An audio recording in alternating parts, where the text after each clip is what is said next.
시편 102편 볼게요. 26절, 27절, 25절에서 27절 102편.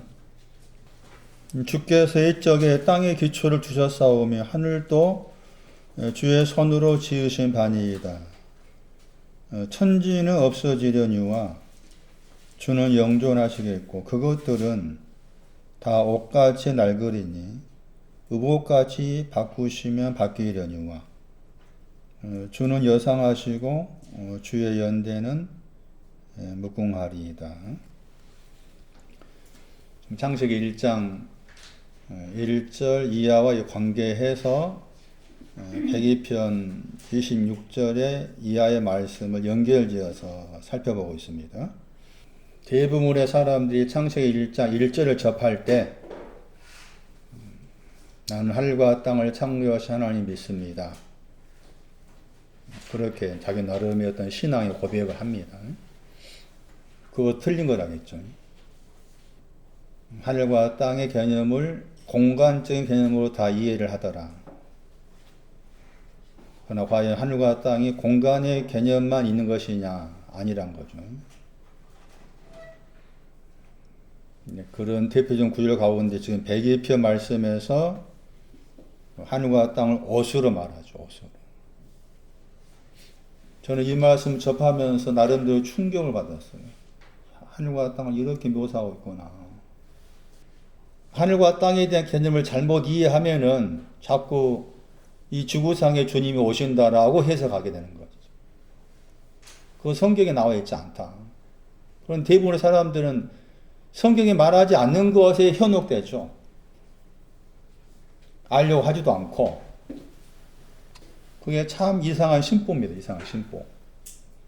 나이가 들어서 은퇴하신 목사님 입에서 나온 말도 아주 저질스럽습니다. 저질스러워. 거기에 또 수만 명의 사람들이 또 그 말에 호응하고 있는 그것도 보면은 역겨워. 알려고 하지 않아. 여러 가지 다 이유가 있겠지만.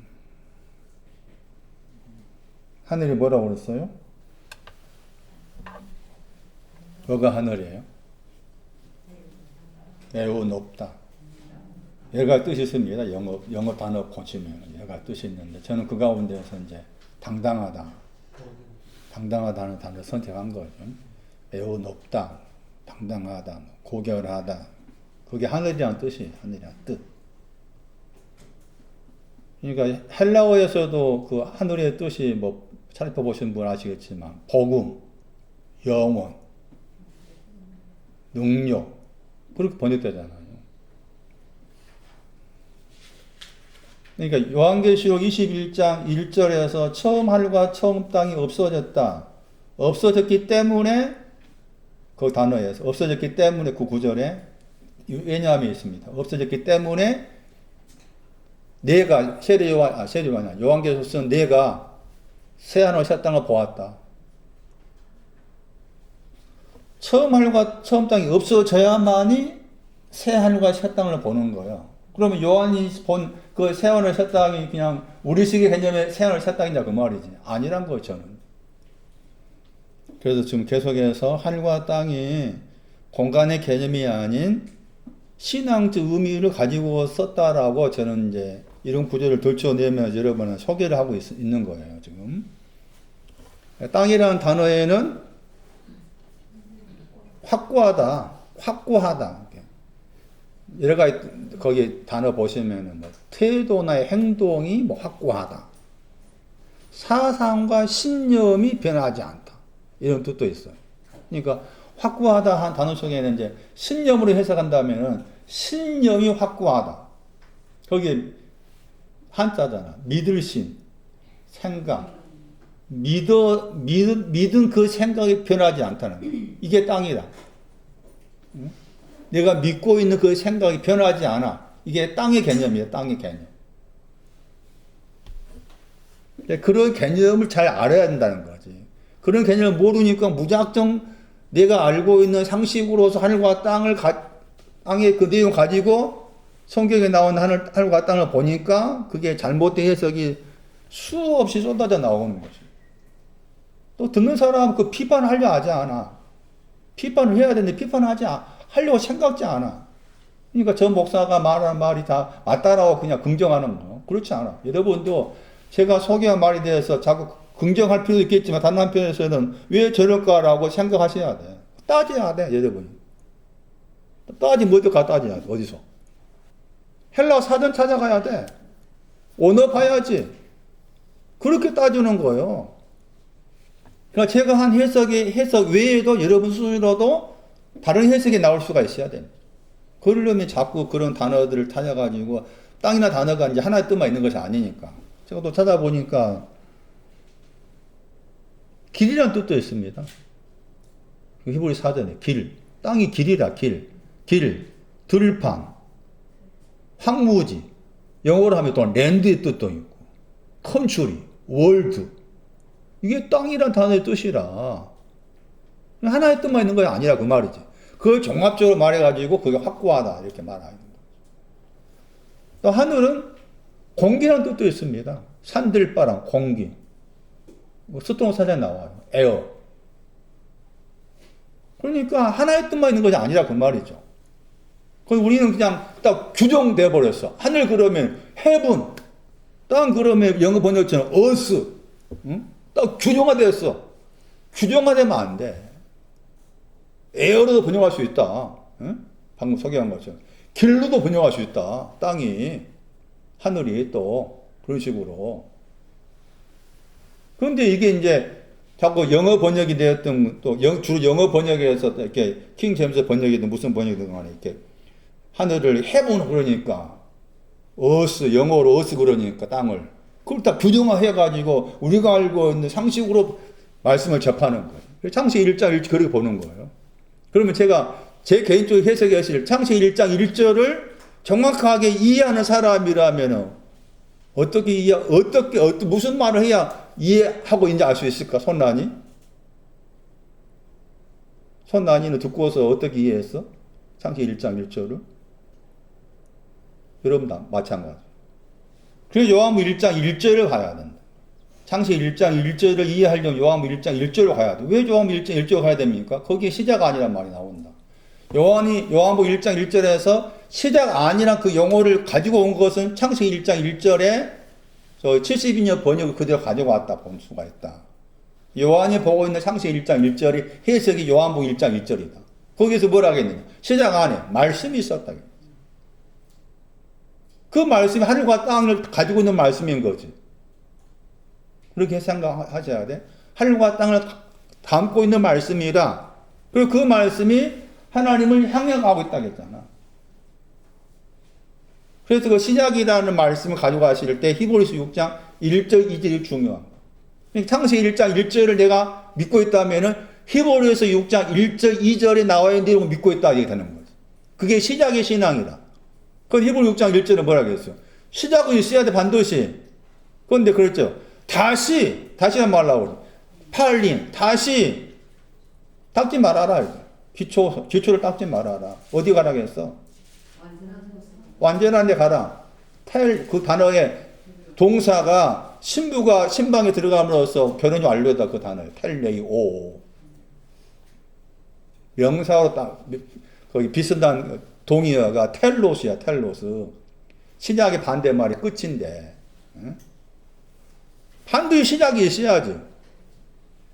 시작을 두신 목적이 뭐예요?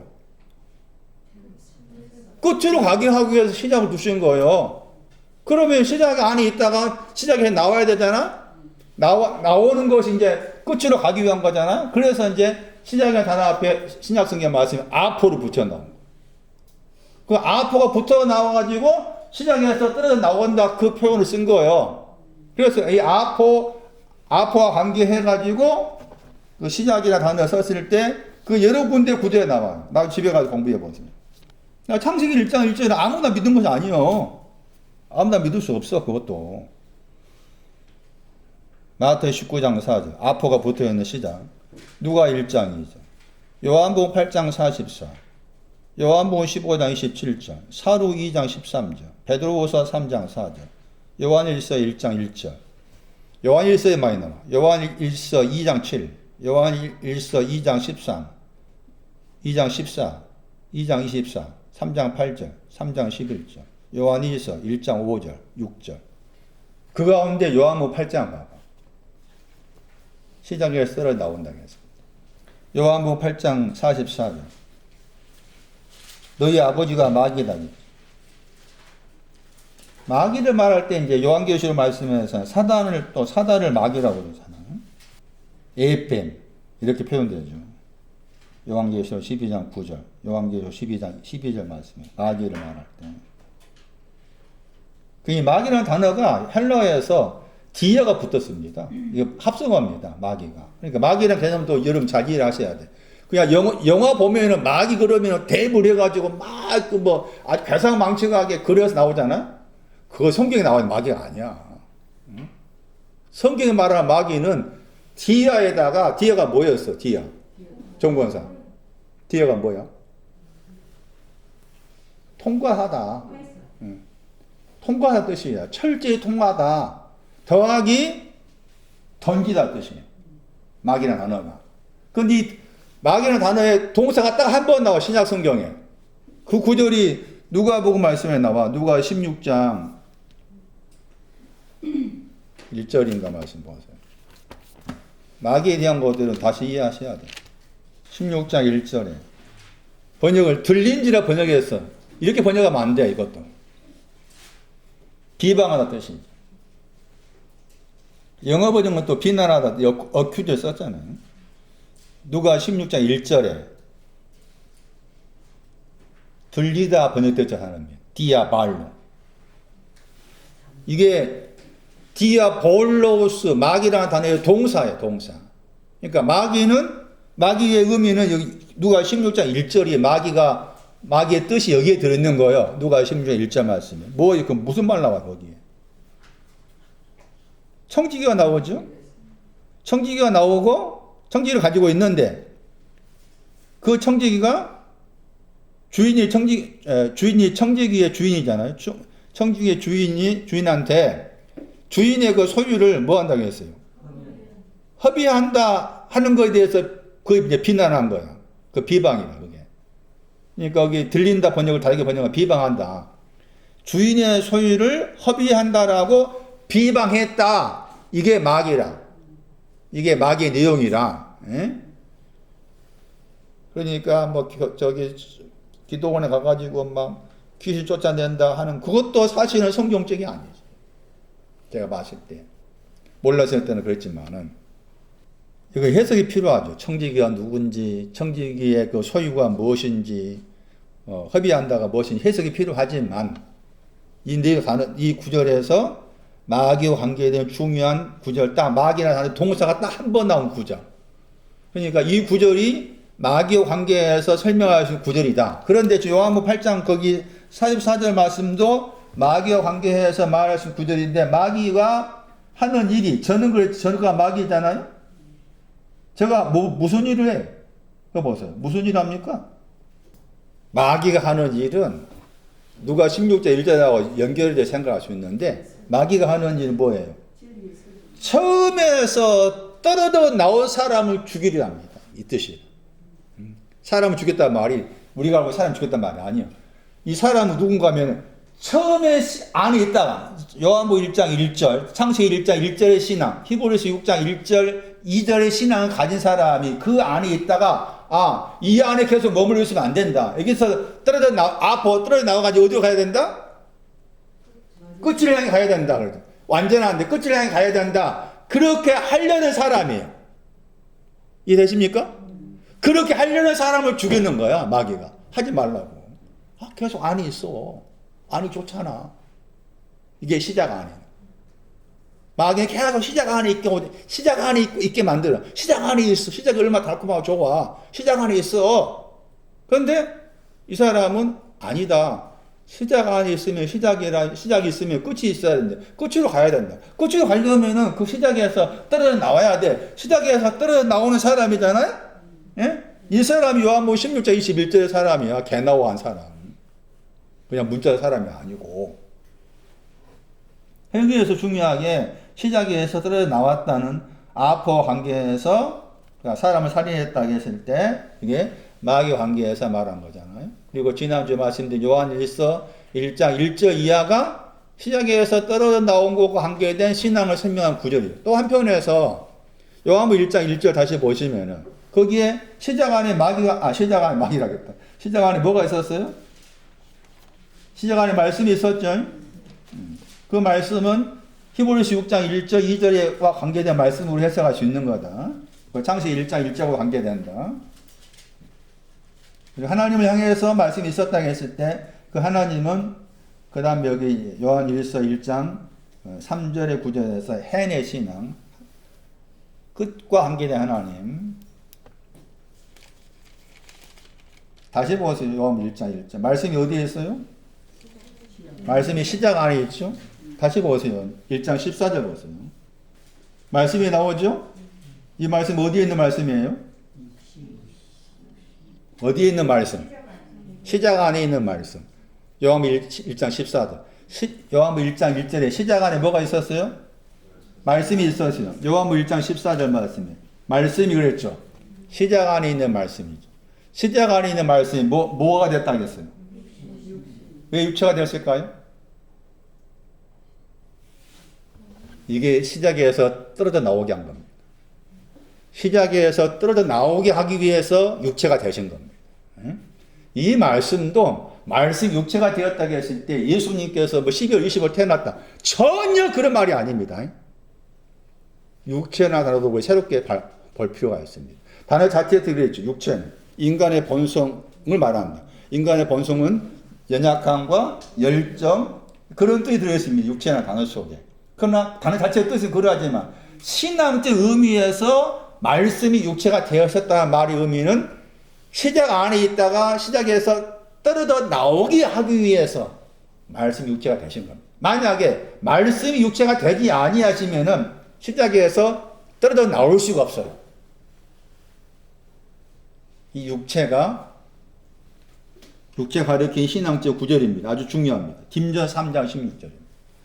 딤전 3장 16절이 육체와 관계해서 신앙 의미를 말씀해 주는 중요한 구절입니다.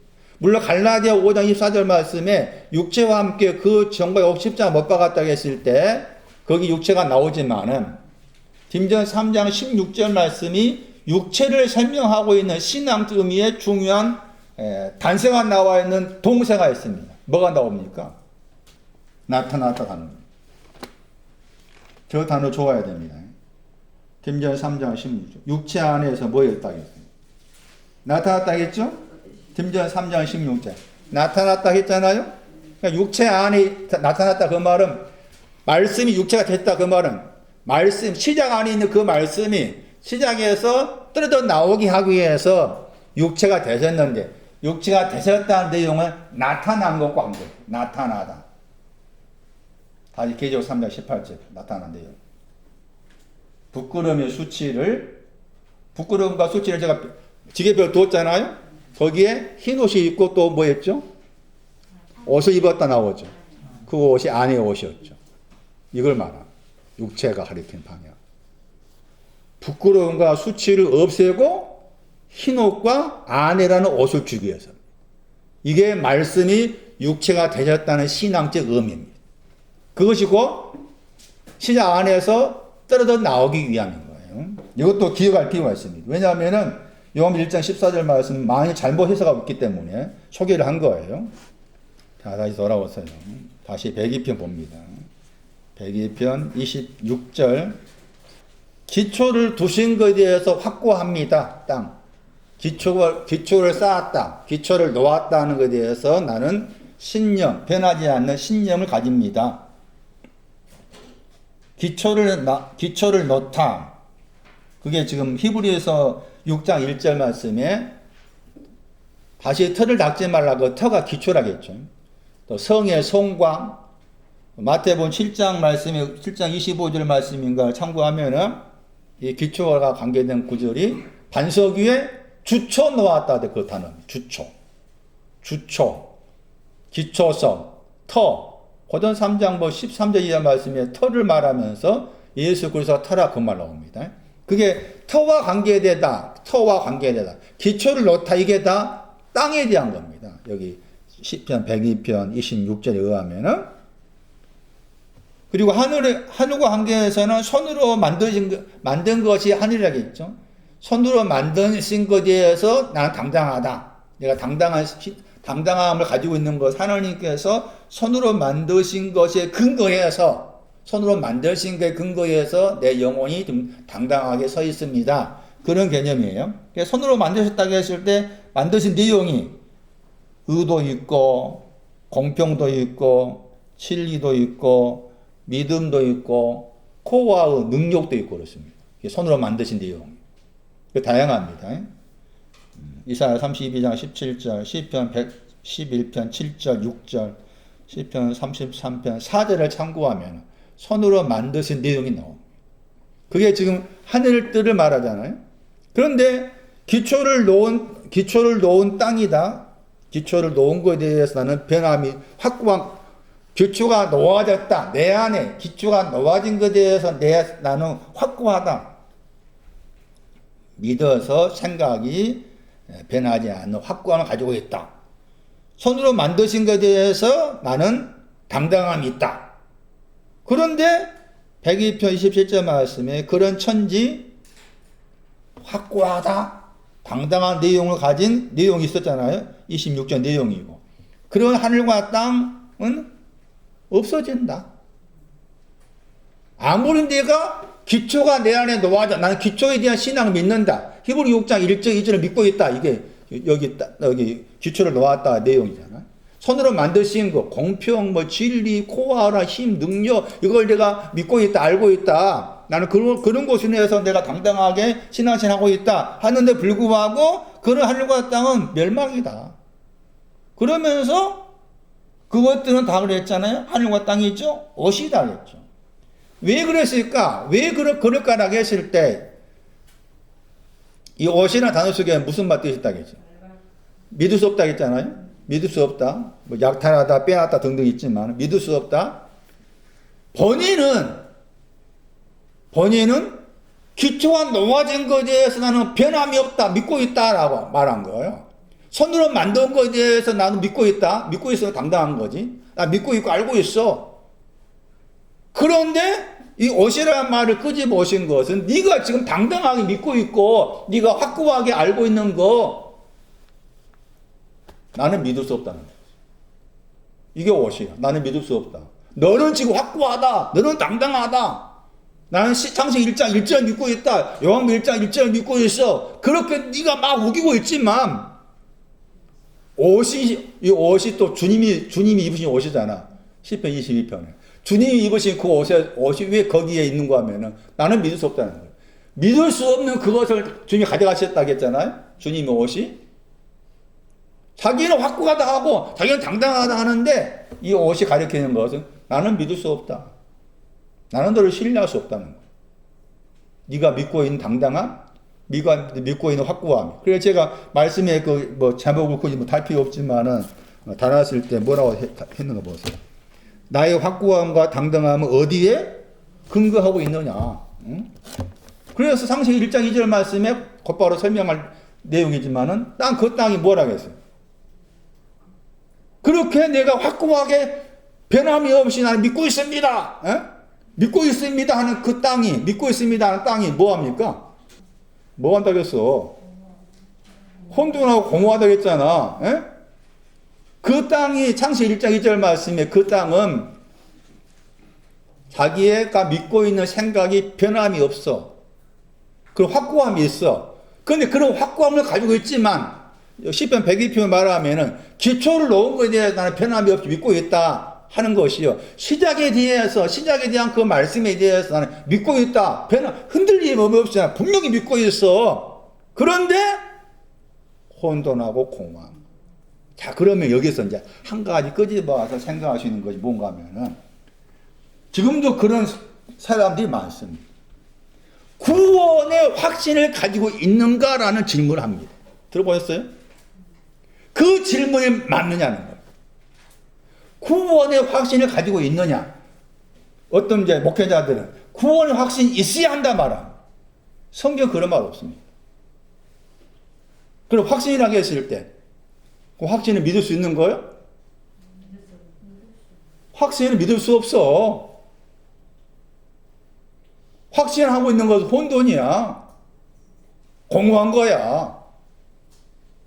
그 자꾸 이제 그런 식으로 구원의 확신을 가져야 한다. 이렇게 하니까 이 말씀이 이렇게 하니까 이것에 근거해서 구원의 확신을 가졌다. 그 사람의 논리인 거지 성경에 말하는 것이 아니지. 그 먼저는 시작과 관계해서 확신이 있어야 되고 확고함이 있어야 되고 당당함이 있어야 되고. 그런데 아무리 그런 당당함과 확고함이 있다 할지라도 창세기 1장 2절 말씀에서는 혼돈과 부딪혀야 되고 공허와 부딪혀야 돼. 그걸 창세기 1장 2절 말씀의 내용인 거죠. 그럼 다시 이제 제가 소개를 드리고자 하는 말씀은 오시에 대한 설명을 더 드리고자 합니다. 오시로 번역되지만 그 단어 속에는 배신, 배반, 약탈 그런 뜻도 있다고 말씀드렸어요. 이사야 64장 6절. 이미 이 옷을 말할 때 하늘과 땅이잖아요. 하늘과 땅이 옷으로 말했잖아요. 10편 102편은. 그런데 이사야 64장 여기 이책 5절에 의하면은 의가 이미 있습니다. 의를 가진 옷입니다. 의를 가졌어요. 이사야 64장 5절이에요. 우리의 의라겠죠. 우리의 의는 여기서 우리의 의 그러니까 이걸 뭐 행함으로써 생각이 쉬운데 아닙니다. 믿음의 의입니다. 믿음의 의를 가졌는데 뭐라고 그럽니까? 우리의 의가 더러워 뭐라고 했어요? 옷 나오죠? 베게드. 의가 그러니까 시편 102편 말씀에서 하늘과 땅이 옷 같다 했잖아요. 그리고 옷이라는 그 단어 속에는 이제 배신하다 뜻이 들어있죠. 제가 동사를 통해 여러 걸 찾아보겠지만. 여기 64편, 이사 64장 5절, 6절에 의하면은 의가 있습니다, 이미. 의를 가진 사람으로 가진 것인데, 의를 가지고 있는데, 더러운 옷이라. 의를 가지고 있는데, 더러운 옷이라. 그래서 여기에서 이제 이 옷이라는 단어가 사용된 거예요. 저 더럽다 말 쓴 거죠. 얼마나 더러운가 봅시다. 한 번 나온 단어입니다. 여성들의 월경이 나올 때 월경의 천의 뜻입니다. 단어 자체가. 더럽다 말이 영어 번역으로는 월경의 천 이렇게 번역됩니다. 더럽다가 그러니까 월경과 연관됩니다. 월경. 그 더러운 곳이 왜 월경이라는 말 썼을까? 한 달에 한 번 꼴이 생기는 현상이잖아요. 의를 가진 사람이지만 하늘과 땅이라는 그 옷은 한 달에 우리 그 생각한다면 한 달에 한 번 꼴로 계속 더럽혀지는 거예요. 그 하늘과 땅은 계속 더럽혀져. 배신하고 믿을 수 없게 되고. 그래서 이사 64장 거기 5절 말씀에서 더러운 옷이라고 하시면서 거기에 덧붙여 나온 것이 깨끗지 않다, 부정하다. 옷이 가리키는 거 구절 가운데 이 구절도 기억할 필요가 있습니다. 그런데 여기 이제 헬라어 단어가 있습니다. 영어 번역은 저기 누더기란 단어의 뜻입니다. 영어 번역이. 헬라어의 단어가 이 구절이 헬라어 단어입니다. 마태복음 9장을 봐야 돼요. 이런 구절도 이해하기 어렵습니다. 마태복음 9장 16절입니다.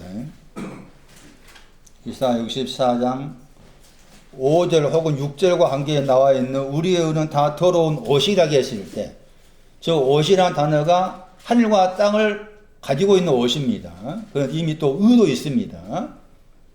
하늘과 땅은 이미 의를 가진 의인들을 하늘과 땅으로 말하고 있다. 그렇게 설명이 틀리지 않는 것이죠.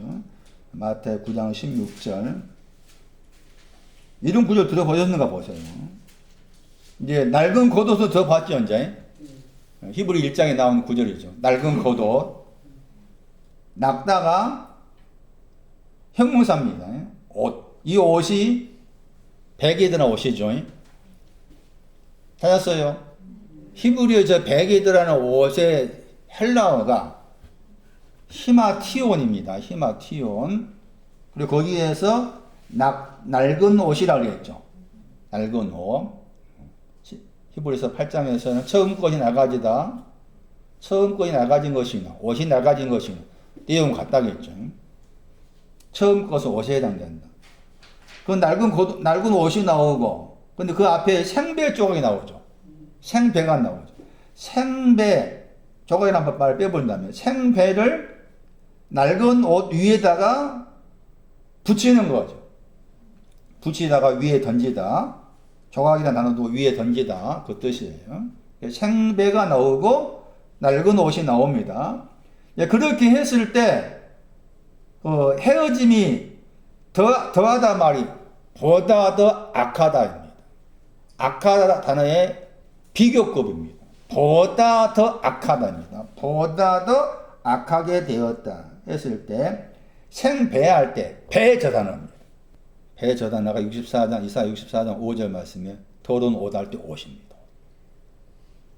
그러면 생은 뭐냐? 생 그랬잖아요. 생이라는 단어는 뭔가 하면은 없다 더하기 세탁하다의 합성어입니다. 그러니까 세탁하지 않았다 뜻입니다. 거기 생의 뜻이죠. 생의 뜻. 세탁하지 않았습니다. 세탁하다가 마가 9장 3절에 나옵니다. 마가 9장 3절 보세요. 생배가 뭐냐? 이해하기 어렵습니다. 이게. 우리 식도 이해하려면 이해하기 어려워. 빨래하다. 그러니까 빨래하는 거 없는 것이죠. 마태 9장 16절에 생배할 때 배는 우리의 의는 다 더러운 옷이고 찾았어요? 배라는 단어는 이사야 64장 6절이에요. 우리의 의는 다 더러운 옷이다 할 때 그 옷이라는 단어의 헬라어가 배고 같은 구절에 옷이라는 단어도 배게 됩니다. 똑같이. 그런데 앞에 생배할 때 그 배는 이사야 64장 6절에 나와 있는 우리의 의는 다 더러운 옷이다 할 때 그 백에 대해 헬라어가 되고 낡은 옷도 백에 대한 옷입니다. 백에 대한 히브리어가 헬라어 옮길 때 낡은 옷 할 때 저 단어도 옮기기도 하고 생배할 때 배도 옮기기도 한다 그 말이죠. 그런데 생이라는 저 단어는 여기 마가복음 9장 3절 말씀에 빨래하다 단어입니다. 빨래하는 것이 없다 그 말이죠. 빨래하는 것이 없으니까 어떻게 됩니까? 빨래하는 것이 없는 것은 흰 것이 없다 그 말이죠. 마가복음 3절 말씀에 그것이 생이라는 단어의 뜻이에요. 빨래하는 것이 없다. 그러니까 아직 희우지 않았다 그 말이죠. 더럽다 그 말이죠. 따지면은.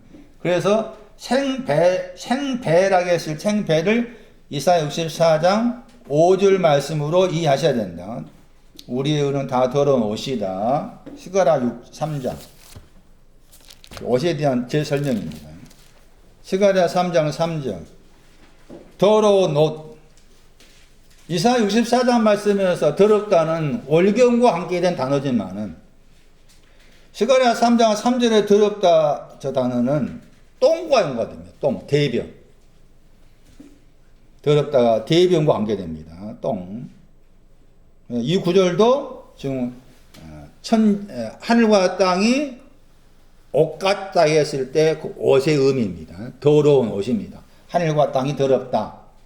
기초를 놓은 땅, 손으로 만든 하늘이지만 그 하늘과 땅은 더럽다. 똥과 같다. 이 더러운 옷이 야고보서 2장 2절입니다. 적어놔야 됩니다. 야고보서 2장 2절 보세요. 양쪽 다 적어놓으세요. 스가랴 3장 적어놓고 야고보서 2장 적어놓고 야고보서 2장 2절 더러운 옷입니다. 더러운 저 더러운 옷을 가진 사람이 가난한 사람. 가난한 사람 설명했잖아요. 더러운 옷과 합니다. 더러운 옷을 가진 사람이 가난한 사람입니다. 가난한 사람. 나중에 가난한 사람에 대한 또 보존 설명이 나올 거예요. 더럽다 저 단어입니다. 더럽다는 저 단어가 스가랴 3장 3절 말씀에 히브리어 더럽다. 히브리어 더럽다는 똥과 관계된다. 신뢰할 수 없다 뜻을 가진 옷에 대한 설명을 하고 있습니다. 과부의 신앙이 이 옷입니다. 상세 38절. 성경에 말하는 과부가 이 옷을 가진 사람입니다. 성경에 말하는 과부, 고아는 우리가 알고 있는 고아와 과부가 아닙니다. 이 베개 드는 옷을 가진 사람이 과부입니다. 창세기 38장 14. 과부의 의복 보세요. 저 단어 베개. 찾았어요? 창세기 38장 14절. 과부의 신앙이 뭐라고요? 옷을, 베개 드는 옷을 가진, 낡아진 옷. 하늘과 땅을 담고 있는 낡아진 옷. 이사야 64장의 더러운 옷. 스가랴 3장의 더러운 옷. 그게 과부입니다. 과부. 그러니까 신구약 성경 말씀에서 과부가 나올 때 그냥 우리식으로 생각하면 안 됩니다. 우리식도 생각하면 안 돼요. 과부의 신앙은 베개 드는 옷을 가진 사람. 이사야 54장 4절. 과부한테 치욕이 있다고 합니다. 옷 때문이었습니다. 이사야 54장 4절에 과부한테 치욕이 있다 했을 때 그 치욕이 이 옷 때문이었습니다. 이 옷. 믿을 수 없는, 신뢰할 수 없는, 배신하는 이 옷 때문에 과부의 치욕 그럽니다. 여러분 과부 그러면 또 누구 생각납니까? 열왕기상 17장. 사렙다 가보죠. 사렙다 과부의 신앙은 거기도 이 옷이 나옵니다. 옷과 관계됩니다. 사렙다 과부의 신앙이 이 베개 드는 옷입니다. 그런데 사렙다는 그 단어가 뭔가 하면은 불순물을 없애다. 그러니까 사렙다 과부의 신앙은 뭔가 하면은 이 베개 드는 옷을 입고서 입었지만 흰 옷 입은 사람. 이게 사렙다 과부입니다. 또 과부 누가 나옵니까? 누가 21장 보세요. 이 과부도 정리하셔야 됩니다. 그냥 우리가 알고 있는 과부가 아니에요. 누가 21장도 보세요. 과부가 얼마만큼 연복기에 뭐 던졌는가 보세요. 뭐 던졌는가. 누가 21장 3절에 과부 나오죠? 누가 21장 2절 말씀입니다. 부자가 앞에는 이제 누가 21장 1절에서는 부자들이 연복기에 넣었다 나오고 누가 21장 2절 말씀에 과부가 나오죠? 두 랩도 넣었다 던졌다. 누가 21장 3절에 그 과부를 뭐라 말합니까? 참으로 그랬잖아요. 저게 이제 진리라는 단어의 부사입니다. 그러니까 숨겨지지 않았다 뜻이죠. 그런데 거기에 이제 과부를 설명하는 거기 수식어가 나옵니다. 뭐라고 나와 있습니까? 가난한 과부입니다. 과부의 위치와 가난하다 같이 맞물려 나옵니다. 가난한 사람 누구라고 하겠습니까? 야고보서 2장. 더러운 옷.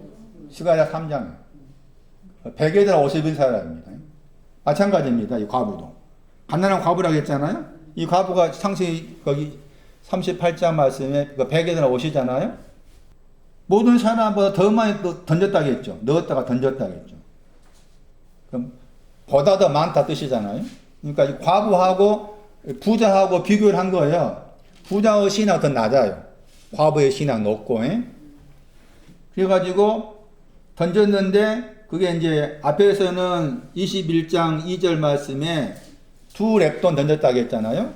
그 두 랩돈이 21장 이제 거기 4절 보시면은 두 랩돈이 뭐로 표현했는가 하면은 뭐로 표현됐습니까? 생활비 전부로 표현됐죠. 두 랩돈, 앞에는 두 랩돈 그랬고, 누가 21장 4절 말씀에는 생활비 전부로 말했죠. 그리고 생활비 전부는 어디로부터라고 했는가 하면 구차하다 했잖아요. 생활비 전부를 던졌는데 그 생활비 전부가 앞에 말씀에 구차로부터 그랬다겠죠. 구차라는 말이 부족하다. 하나의 신앙이 부족하다 그 말입니다. 그럼 생활비 전부라고 했잖아요. 생활비 전부라고 했죠. 생활비 했죠. 누가 본 15장 해석했을 때 이 비호수가 많이 나왔잖아요. 그때는 제가 비호수의 위치를 정확하게 이해를 못했어요. 지금 보니까 지금 알겠어요. 다시 한번 누가 15장도 다시 한번 설교할 필요가 있을 것 같아요. 다시 또 더 정리하기 위해서도 비호수 위치를 정확하게 몰랐었다. 지난번 설교할 때는 이게 생활비 전부를 던진 거잖아요. 다시 과부가 있습니다. 가난한 과부입니다. 과부는 문자적 과부가 아니다. 물론 문자적 의미의 과부가 의미가 없다 합니까? 한 2%나 10% 있겠지. 그러나 상징적 의미가 많다. 과부는 단어 자체의 뜻이 버려지다 말입니다. 버려지다, 포기하다. 그런 뜻도 들어요. 단어 자체 뜻이. 근데 이 베개들은 옷을 입은 사람이 과부고 가난한 사람이 과부입니다. 가난한 사람. 그리고 가난한 사람인데 가난한 사람이 두 렙돈을 던진 거죠. 그 두 렙돈이 모든 번역을 생활비라고 했잖아요. 모든 생활비 비옷을 던진 거죠. 그러니까 이 과부는 뭘 가지고 있습니까? 비옷이라는 생활비 가지고 있죠. 번역을 생활비 번역했잖아요. 다르게 번역하면 생활 혹은 생명 이렇게 번역했던 단어잖아요. 저 생명을 가진 사람이, 그러니까 과부, 가난하다, 생명이라는 비옷 혹은 생활이라는 비옷을 가진 사람이다 하는 거예요. 이 비옷이가 세상입니다. 세상. 요한일서 3장 17절. 비옷을 잘 정리하려면은 요한일서 3장 17절을 봐야 됩니다. 거기에 세상과 관계에서 이 단어가 나옵니다. 세상이 뭐라고 그랬어요? 다시. 뭐가 세상이라? 바깥, 또, 옷 입는 거예요. 베개들은 옷 입는 거 세상이요. 세상이 뭐라고? 과부 되는 거이 세상이지. 옷 입는, 과부가 베개도 옷 입었으니까. 세상의 의미가 베드로전서 3절이었어요. 바깥의 의미고 그 바깥의 의미 가운데서 옷을 입었다. 그 옷이 지금 과부가 입은 옷, 더러운 옷이에요. 그 옷을 입고 있는 거 세상이다, 그게. 그것이 이제 모든 생활비잖아요. 과부가 가지고 모든 생활비 던졌어요. 왜 던졌을까요? 손나니 왜 던졌을까? 흰 거 얻기 위해서입니다. 아내는 그 다음이요. 반드시 흰 거 다음에 아내야. 순서가. 흰 거 얻기 위해서 던진 거예요. 그러니까 여기 누가복음 21장의 과부 관계된 사건은 뭐 헌금했다 말이 아닙니다. 예? 연복에 돈 냈다 그 말이 아니요. 그러니까 이 구절 가지고 연복에 돈 내라 이렇게 해석하면 그거 큰일 나. 예? 큰일 나. 연복이라는 뜻도 그런 뜻이 아니라고 했잖아요. 그러니까 과부가 생활비 전부를 던졌어요. 무슨 가운데 있다가 하나의 신앙이 부족해 그 말. 하나의 신앙이 부족한 가운데 있지만 여전히 코스모스 세상이라는 바깥과 관계된 세상 옷을 입은 거 그것을 던졌어. 희게 해주세요. 그 부자가 던진 건 뭐예요? 아직 부자 신앙은 낫다겠잖아. 과부의 신앙 돈보다 더 많다겠잖아. 부자의 신앙은 아직 베개들을 모르는 사람이야. 예? 베개들을 모르는 사람이라고. 세상 창세기 2장. 성경 말하는 세상은 우리가 알고 있는 세상이 아니다. 함부로 세상이라는 말 쓰지 말아라. 세상은 하늘에 있습니다. 창세기 2장 1절입니다. 천지와 그 다음에 뭐라고 했어요? 만물 그랬죠? 만이라는 단어가 모든이라는 말이고 뒤에 물이라는 단어가 다른 데서 군대입니다. 모든 군대입니다. 저 군대라는 단어가 세상입니다. 밑에 헬라어 보세요. 70입니다. 코스모스 나오죠? 코스모스입니다. 차바. 세상은 차바입니다. 차마. 하늘에 있는 군대가 세상입니다. 그러니까 성경에 말하는 세상은 우리가 말하는 세상이 아니다. 그것도 여러분 잘 정리하셔야 됩니다. 요한복음 16장 9절 이하 말씀인가 의하면 보혜사가 오셔가지고 뭘 책망한다 했습니까? 뭘 책망합니까? 세상을 책망합니다. 보혜사가 오셔가지고 제일 먼저 하시는 일은 내 안에 있는 세상을 책망합니다. 세상. 그 세상이 뭐냐? 창세기 2장 1절. 하늘에 있는 군대, 차바. 이 단어의 동사가 수종들다. 수종 드는 사람입니다. 그러니까 성경이 말하는 특히 신약 성경 말씀에 세상 그러면은 우리가 알고 있는 이 보이는 것으로 세상 생각하면 안 됩니다. 안 돼요. 방주 바깥의 신앙, 그 다음에 이 베개들한 하늘과 땅이라는 이 옷을 가지고 있는 이 옷이라는 자체가 믿을 수 없는 옷. 그 믿을 수 없는 옷을 가진 사람을 세상이라고 해요. 세상. 창세기 2장 1절 말씀에 저 단어가 히브리어로 세상이라는 단어와 관계된 단어다. 70인여 번역자들은 저 차바라는 단어, 군대라고 번역된 저 단어를 히브리어 70인여 번역자들이 세상이라는 코스모스 단어로 옮겼다. 참고로 알 필요가 있습니다. 자, 그래서 지금 말씀드리고 있는 것은 이 베개다라는 옷이 과부가 입은 옷, 더러운 옷, 스가랴 3장의 더러운 옷. 이사야 64장의 더러운 노. 신약성경 말씀에도 과부 관계에서 나온 가난한 과부, 그 다음에 생활비 전부 다 그게 지금 같은 과정, 같은 내용이죠. 같은 내용. 잠언 11장 3절. 배신하다의 뜻을 가진 옷, 믿을 수 없다. 그런 뜻을 가진 옷, 하늘과 땅의 옷이다. 잠언 11장 3절. 사트가다. 저 단어가 옷이라는 단어의 동사입니다. 동사. 사트가 한자의 폐역은 하늘과 땅에 낡아진 옷을 입은 자의 폐역은 자신을 망하게 합니다. 파괴합니다. 잠언 2장 22. 그러나 악인은 땅에서 끊어집니다.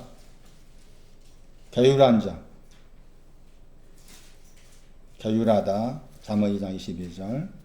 땅에서 뽑힙니다. 악인은 땅에서 끊어지고 게으르한 자. 나가진 옷. 그 옷은 땅에서 뽑힙니다. 앞에 이제 잠언 2장 21절에 거합니다.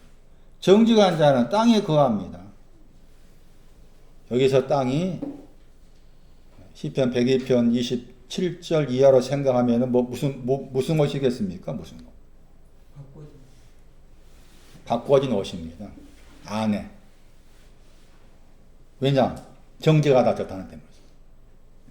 그런데 이 게으르하다 단어가 저기 잠언 11장 3절에 나왔잖아요. 그리고 잠언 11장 3절 말씀에서 정직한 자가 먼저 나왔어요. 잘 보세요. 잠언 11장 3절. 정직한 자가 먼저 나왔죠? 찾았나요? 잠언 11장 3절에 정직한 자가 먼저 나왔죠. 그리고 정직한 자의 반대 개념으로서 사트가다 나온 거예요. 그러니까 베개 드는 옷의 반대가 여기서는 정직하다입니다. 정직한 신앙이 없는 것이 다 이게 이 옷입니다. 사트가다 옷이에요. 여기도 마찬가지입니다. 지금 잠언 2장 22절 말씀에 게으르하다 저 단어가 지금 나가진 옷을 말하고 그 앞에서 잠언 2장 21절 말씀에서 정직한 자가 먼저 나옵니다. 그러니까 나가지는 그 옷과 관계된 그 의미 속에는 정직하다의 의미의 반대 개념을 사용했다. 그 정직하다고 했을 때 정직한 신앙이 뭐라고 그랬어요? 사무엘상 6장 12절 말씀에 헤세메스로 똑바로 가는 거야. 해의 집으로 똑바로 가는 것이 그게 정직이다. 도덕 정직이 아니라겠어요. 정직하다는 신앙의 반대 개념으로서 낡아진 옷을 사용하고 있구나. 그런 이해도 필요합니다. 잠언 11장 6절 보세요. 낡아진 옷, 하늘과 땅을 가지고 있는 낡아진 옷, 우리의 의는 더러운 옷이다 하는 그 옷은 사트가다. 옷이라는 단어의 동사, 사트가다 번역을. 근데 그 사트가다 하는 단어를 설명하면서 악이 나옵니다. 악이 나오죠? 그리고 같은 구절에 또 정직한 말 나오죠. 정직한 자 나오죠. 그러니까 정직하다, 솔로몬 자문을 쓰면서 낡아진 옷과 반대 개념으로서 정직한 말을 했다 그 말이지. 낡아진 옷을 입고 있는 그 사람 아직도 베세메스라는 그 집으로 가고 있지 않다 그 말이지. 가고 있지 않다. 그래서 정직하다의 대칭 개념으로서 이 사트가다 하는 단어를 사용했는데 번역을 사트가다 번역했는데 여기서 이제 번역 사트가다 번역했지만 약간 다르게 번역한다면은 믿을 수 없다. 위선자 이렇게도 번역될 수 있는 단어입니다. 근데 거기에 이제 악이 나옵니다. 악이 나오죠? 잠언 11장 6절 말씀에 사트가한 자는 자기의 악에 잡힌다고 했죠. 악이 나옵니다. 그러니까 사트가한 자에게는 하늘과 땅이 지금 옷과 함께 설명한 거예요. 하늘과 땅을 옷으로 말하고 있다. 다시 정리합니다. 이 낡아진 옷은 이미 의가 있다. 그 다음에 하늘과 땅이 있다. 기초가 된 땅, 손으로 만들어진 하늘. 다 그게 지금 낡아진 옷 속에 다 들어있는 거예요. 그런데 그 낡아진 옷 속에 들어있는 거기에는 또 잠언 11장 6절 해석하면 악이 있다. 했을 이 악이라는 단어가 소유에 대한 강한 욕망이 뜻입니다. 소유하고자 하는 강한 욕망, 그런 뜻이 악이라는 단어입니다. 많이 나오지 않는 단어입니다. 하바, 소유에 대한 강한 욕망, 그런 뜻을 가지고 있어요. 자, 그 외에 이제 다른 구절을 제가 주보에 적어놨으니까 집에 가셔가지고 시간 되신 분들 참고해서 살펴보시기 바랍니다. 그리고 에레미야 3장도 참고할 필요가 있습니다. 에레미야 3장. 옷과 관계해서. 에레미야 3장 8절입니다. 거기 보시면은 이스라엘에 대해서는 배역하다 했고, 이스라엘. 그 다음에 그 자매 유다에 대해서는 패역하다 쓴 거예요. 패역하다 말하고 배역이라 말이 나옵니다. 그 자매 유다는 패역했다. 저 단어가 지금 나가진 옷이라는 단어의 동사입니다. 그러니까 패역한 것은 나가진 옷을 입고 있었다. 그 뜻이 되는 거예요. 나가진 옷을 입어서 행음했다고 했을 때 행음하다 단어의 명사가 창녀니까 창녀과에 속합니다. 그런 반면에 이스라엘은 뭐라고 하는가 하면은 배역하다고 했죠. 이 차이를 아셔야 됩니다. 패역은 나가진 옷과 관계된다. 명사가 옷이었으니까. 그러나 배역은 뭔가 하면은 배역이라는 저 단어 속에는 방향을 바꾸다. 방향을 바꿉니다. 그 대표적인 구절이 잠언 1장 32절입니다. 배역과 폐역의 구별을 알아야, 차이를 알아야 된다. 단어 차이, 잠언 1장 32절 말씀에 배역을 설명하는 구절입니다. 거기서는 퇴보 번역했어요. 배역은 퇴보하는 거예요. 잠언 1장 32. 퇴보가 나오죠? 잠언 1장 32절 말씀에 퇴보 번역했지만 에레미야 3장 8절 말씀에서는 배역 번역한 거예요. 그건 저 단어의 기본적인 동사가 방향을 바꾸다, 슈브가 들어있습니다. 그건 퇴보가 나오죠? 그 퇴보 때문에 퇴보가 있으면은 뭐 하는가 하면은 자기를 뭐 한다고 했어요? 죽인다고 했죠. 퇴보는 자기를 죽이는 겁니다. 그러니까 퇴보한다 그 말은 앞으로 계속 전진해야 되는데, 가야 되는데 다시 뒤로 돌아가는 거죠. 뒤로 돌아가는 것이고, 폐역은 나가진 옷과 관계된 것이었고, 그래서 폐역과 폐역에도 그런 단어 자체에 그런 내용적 의미가 있다. 했을 때 이제 그 퇴보한다 했을 때 그 퇴보하는 쪽이 있을 거 아닙니까? 그 퇴보하는 쪽이 진노입니다. 시편 2편 12절 말씀에 아들한테 입 맞추지 않고 안 했을 때 진노하심과 관계에 말하잖아요. 그런 구절로 참고할 필요가 있습니다. 자, 이제 돌아오세요. 창세기 1장 돌아오세요. 1장 2절입니다.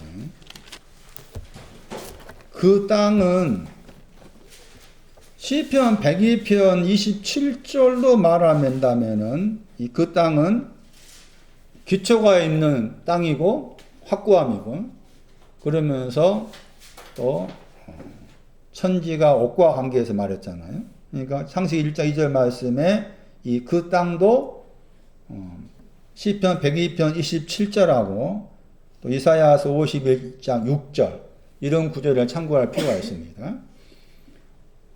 그래서 그런 기초를 가지고 있는 것에 대해서 내가 지금 변함이 없이 확고하다, 내 안에.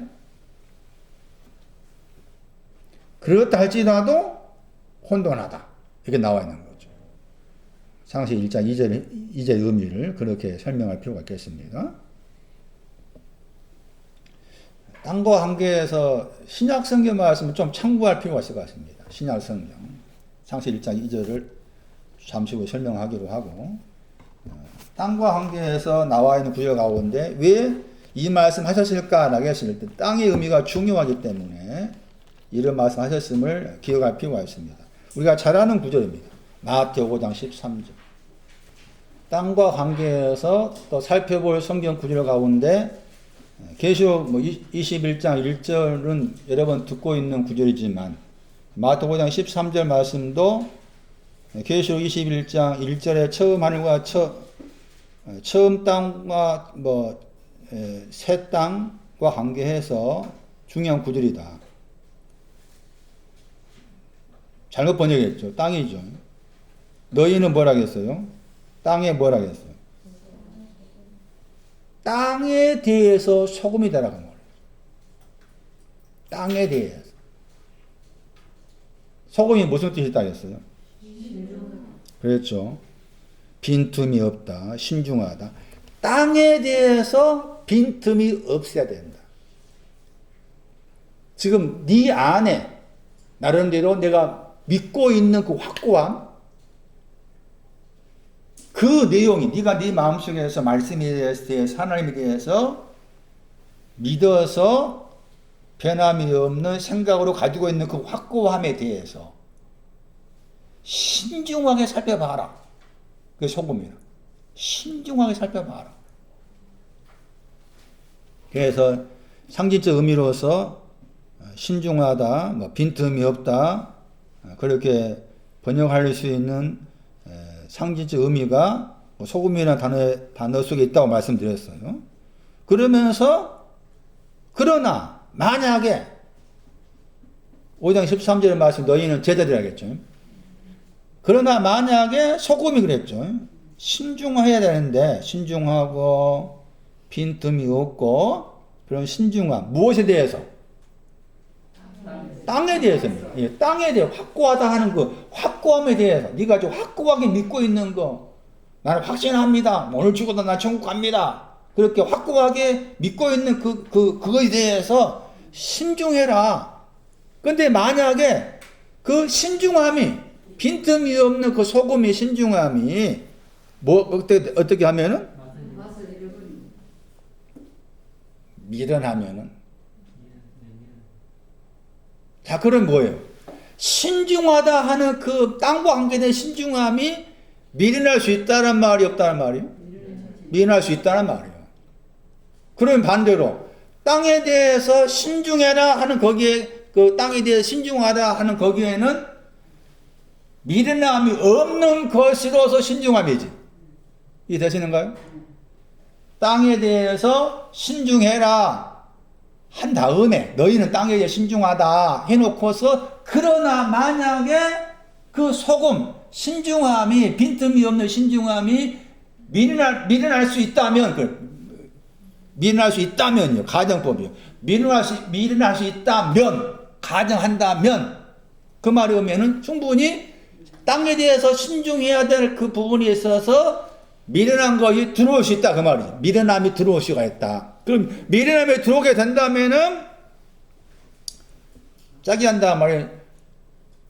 소금으로서 신중해야 될 것이 신중하지 않겠다 그 말이잖아. 짜게 하리요. 신중하지 않게 되리요. 신중하지 않게 된다. 의문문이고 그러니까 후에는 더 이상 하나에 대해서입니다. 하나에 대해서 뭔가 할 수 없다.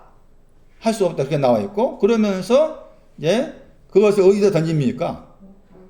밖에 던지죠. 그러니까 바깥과 관계된 것이 뭡니까? 미련함이잖아요. 바깥은 미련함이요. 여기서 지금 바깥은 미련함이죠. 그리고 또 바깥은 맞는 것이 세상이잖아요. 그래서 세상이고 그런데 거기 이제 사람들이 나오죠. 이 사람들 어디 있는 사람이요? 바깥에 있는 사람이에요. 세상 가진 사람이에요. 세상 가진 사람. 그런 의미예요. 그러니까 땅에 대해서 신중하라 하는 거기에는 미련한 것이 없어야 한다 그 말입니다. 이해되십니까? 땅에 대해서 신중해라. 빈틈이 없어라. 빈틈이 없다가 소금의 뜻인데 땅에 대해서 소금되어라. 소금이어야 된다. 소금이다 했어요. 소금이다. 땅에 대해서 너희는 신중하다 해놓고서 그러나 만약에 그 신중함이 미련하게 된다며 했잖아요. 그러니까 미련한 것이 완전히 정리가 돼야만이 땅에 대해서 뭐 하는 거다? 신중하다 그 말이죠. 그럼 미련하다 했을 때 미련한 내용이 있을 거 아닙니까? 고전 1장 20절. 미련한 머리 위에 집을 지은 미련한 사람 다 있고 합니다. 땅에 대해서 신중하지 못한 사람. 고전 1장 20절. 미련하다 나오죠. 미련한 내용 보세요. 뭐가 미련합니까?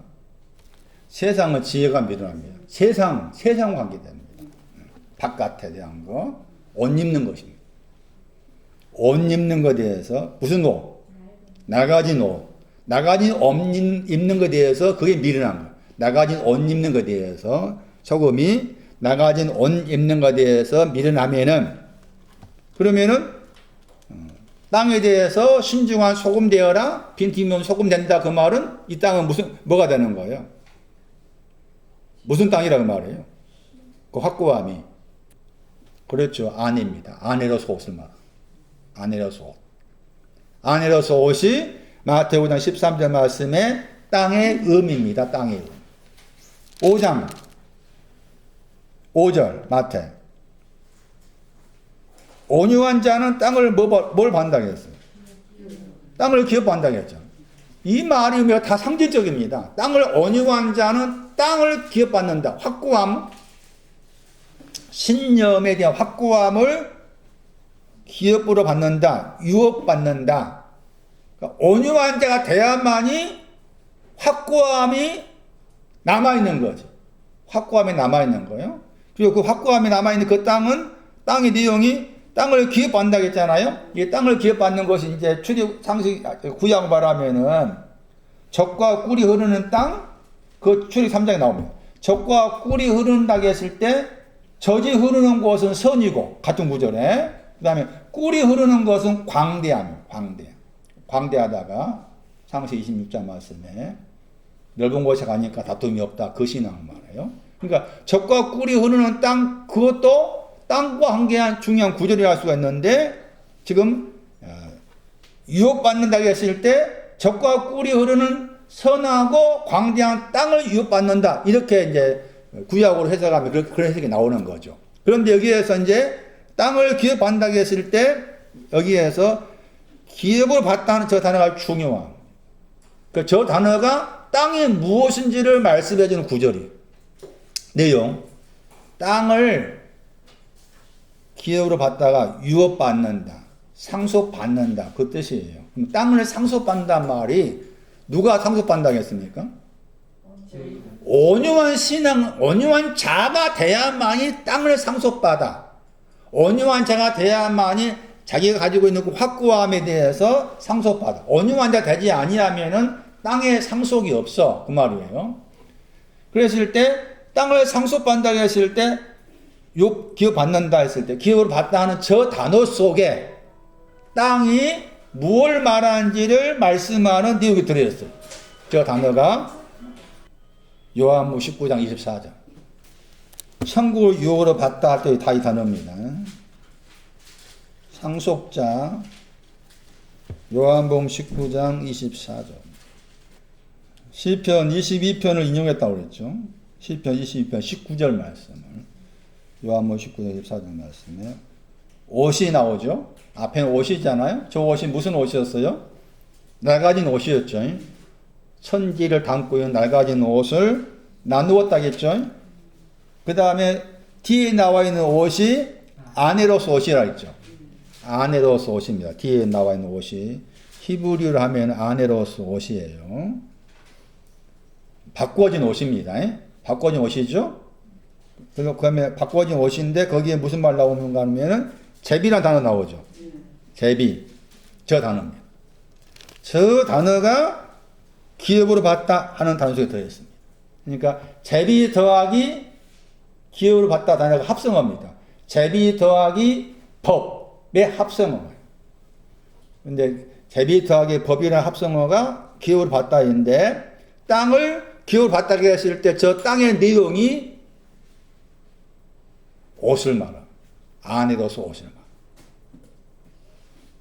그러니까 내용 같은 겁니다. 마태복음 5장 5절하고 마태복음 13절 말씀에 땅에 소금되는 내용하고 그 땅이 가리키는 신앙은 낡아진 것으로서 낡아진 옷의 땅이 아니라 바뀌어진 옷으로서 땅을 말한다. 자, 이제 돌아와서 창세기 1장 2절 설명합니다. 그 땅이 혼돈하고 공허하다겠죠. 거기에서 하고라는 단어가 중요한. 찾았어요? 창세기 1장 2절. 이 단어가 원래는 이제 그 헬라어도 나와 있지만은 존재하다, 있다 그런 뜻이에요. 존재하다, 있다 그런 뜻이에요. 왜 저 단어가 중요하냐 하는 거예요. 그게 1장 3절 보세요. 1장 3절에 있으라 보세요. 있으라 하니까 뭐였다고 했어요? 있으라 하니까 빛이 있었고 그랬죠. 찾았어요? 대부분의 저도 그랬지만 창세기 1장 2절 이하를 생각할 때 빛이 있으라 했을 때 그 빛이 있으라 하는 빛이 있으라 방향이 어디입니까? 임장 어디요? 어디를 향해서 빛이 있으라고 그래? 어디를 향해서? 한민아 어둠이라고? 대부분 다 그렇게 생각하잖아요. 그렇죠? 빛이 있으라 그러면은 그 빛의 반대 개념이 뭐예요? 우리 생각으로. 다 우리 생각이에요. 다 우리 생각. 아니야. 같이 봐봐. 그러니까. 저 단어 중요하다니까. 하고가 뭐라고? 3절에 뭐라고? 있으라. 빛이 있으라 할 때 어디에 있으라고 말해요? 혼돈하고 공허한 뭐에? 흑암이 아니라니까. 혼돈하고 공허한 뭐에? 땅에 있으라. 그게 중요한 거야. 땅한테 한 말이야. 땅에 빛이 있으라 한 거예요. 아시는 거? 땅한테 한 말이야. 땅에게 빛이 있으라 한 거예요. 흑암이 아니에요. 그래서 뒤에 말씀에 의하면은 빛하고 거기 어두움이 흑암이잖아요. 창세기 1장 5절에. 1장 4절에 빛하고 거기 어둠이잖아요. 어둠이 흑암이에요. 그럼 어떻게 했어요? 나누어져 있다고 했잖아.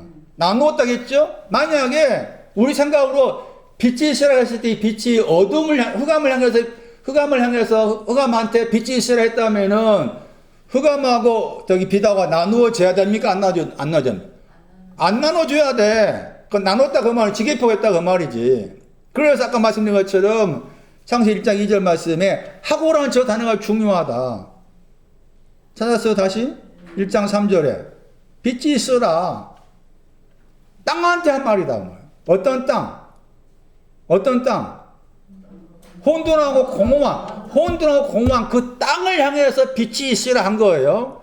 혼돈하고 공허한 땅을 향해서 빛이 있으라 했다. 다시 1장 5절 저녁이 되었다도 같은 단어죠? 저녁이 되며 찾았어요? 저녁이 되며 그 다음에 아침이 뭐라고 했어요? 같은 단어잖아. 번역을 이렇게 막 대답 번역했지만 같은 단어예요. 저녁이 되었어요. 그 다음에 아침이 되었다고 했죠? 저녁된 것은 뭡니까? 그렇죠. 공허하고 혼돈한 그 땅이 저녁이야. 그 다음에 아침된 것은 빛이 있으라가 아침된 거야. 빛이 있으라가 아침된 거야. 그 하야라는 단어 가지고 이렇게 설명해야 돼. 하야라는 단어 가지고 잘 보세요. 다시 정리하시고 살펴보세요.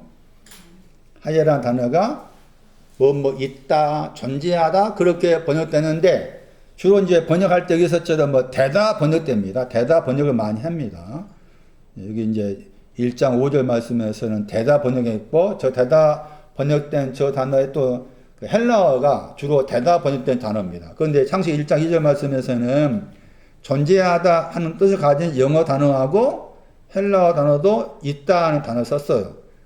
저는 개인적으로 저 단어를 좋아합니다. 대단한 단어보다. 그런데 이제 내용은 같은 거예요. 저녁이 되었다 말에 저녁이 뭐냐? 우리가 알고 있는 저녁 아침이 아니라는 거지. 제 말은. 그럼 저녁이 되었다는 말은 땅이 혼돈과 공허한 가운데 있었다. 그 전제되는 것이고 아침 된 것은 빛이 있으라 한 것은 아침 된 것. 왜 그렇게 해석합니까? 하야란 단어 때문에 그렇다. 하야란 단어 때문에 그렇다. 다 그렇게 정리하고 이제 혼돈에 대한 설명입니다. 혼돈이 뭐냐는 거. 혼돈에 대한 다른 해석입니다. 황폐, 황무지, 파괴, 가치 없는 것. 그렇게도 번역할 수 있습니다. 혼돈을 토음이에요. 토음. 신명기에서 보세요. 신명기에서 32장 보세요. 혼돈. 신명기에서 32장 10절에 나옵니다. 황무할 때 황무가 다른 데서는 광야입니다. 광야의 땅 안에서입니다. 여호와께서 그를 광야의 땅 안에서 만나셨다. 그가 앞에 구절에 의하면은 여호와의 분깃은 자기 백성이라 나와 있죠.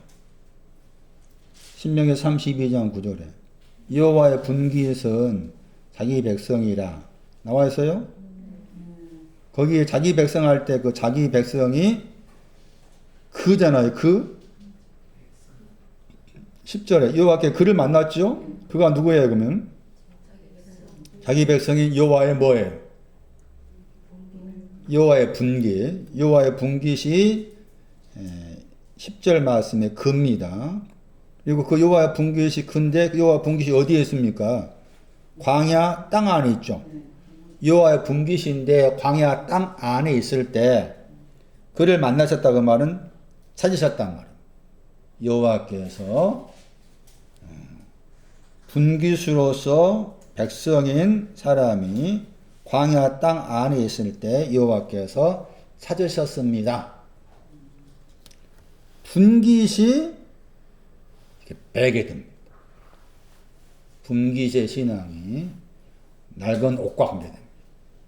이 단어의 분깃의 단어의 동사가 시편 22편 18절 말씀에 여기에서 옷을 나누다 할 때 나누다 한 단어입니다. 여호와 분깃은 낡아진 옷과 관계됩니다. 낡아진 옷을 입은 사람이 광야 땅 안에 있었을 때 그를 찾으셨다. 그리고 나서 그 다음 같은 구절 안에서 광야 번역된 저 단어입니다. 토호입니다. 이거 혼돈. 땅이 혼돈하다. 신명기 32장 10절 말씀에 그 단어가 광야 번역단어입니다.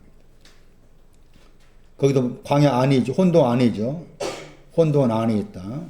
혼돈 안에 있다고 했을 때 혼돈 안 그것이 뭔가 하면은 짐승에 뭐 하는 거예요? 땅이 혼돈하다고 했을 때 혼돈은 광야로 번역될 수가 있다. 신명기 32장 10절은 광야로 번역됐다. 광야로 번역됐는데 그 광야의 곳은 짐승이 있는데 짐승이 뭐 하는 곳이다? 부르짖는 곳입니다. 그러니까 땅이 혼돈합니다. 그 말은 짐승이 부르짖고 있습니다. 그 말은. 짐승이 부르짖는 곳입니다. 그런데 짐승 번역했잖아요. 짐승 번역했죠? 왜 번역을 이렇게 했는가 모르겠어요. 사막입니다. 사막. 이사야 43장 보세요. 짐승 번역된 단어가 영어 번역은 사막입니다.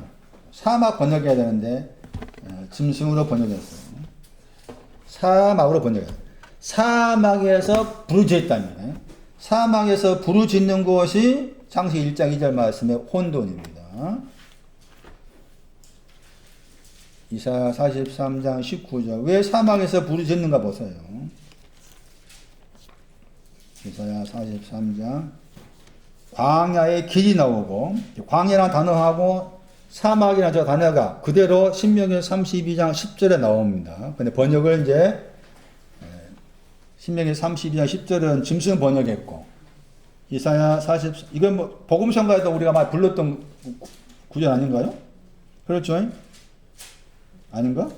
이사야 43장 19절 사막이 나왔죠? 3, 4, 5위잖아?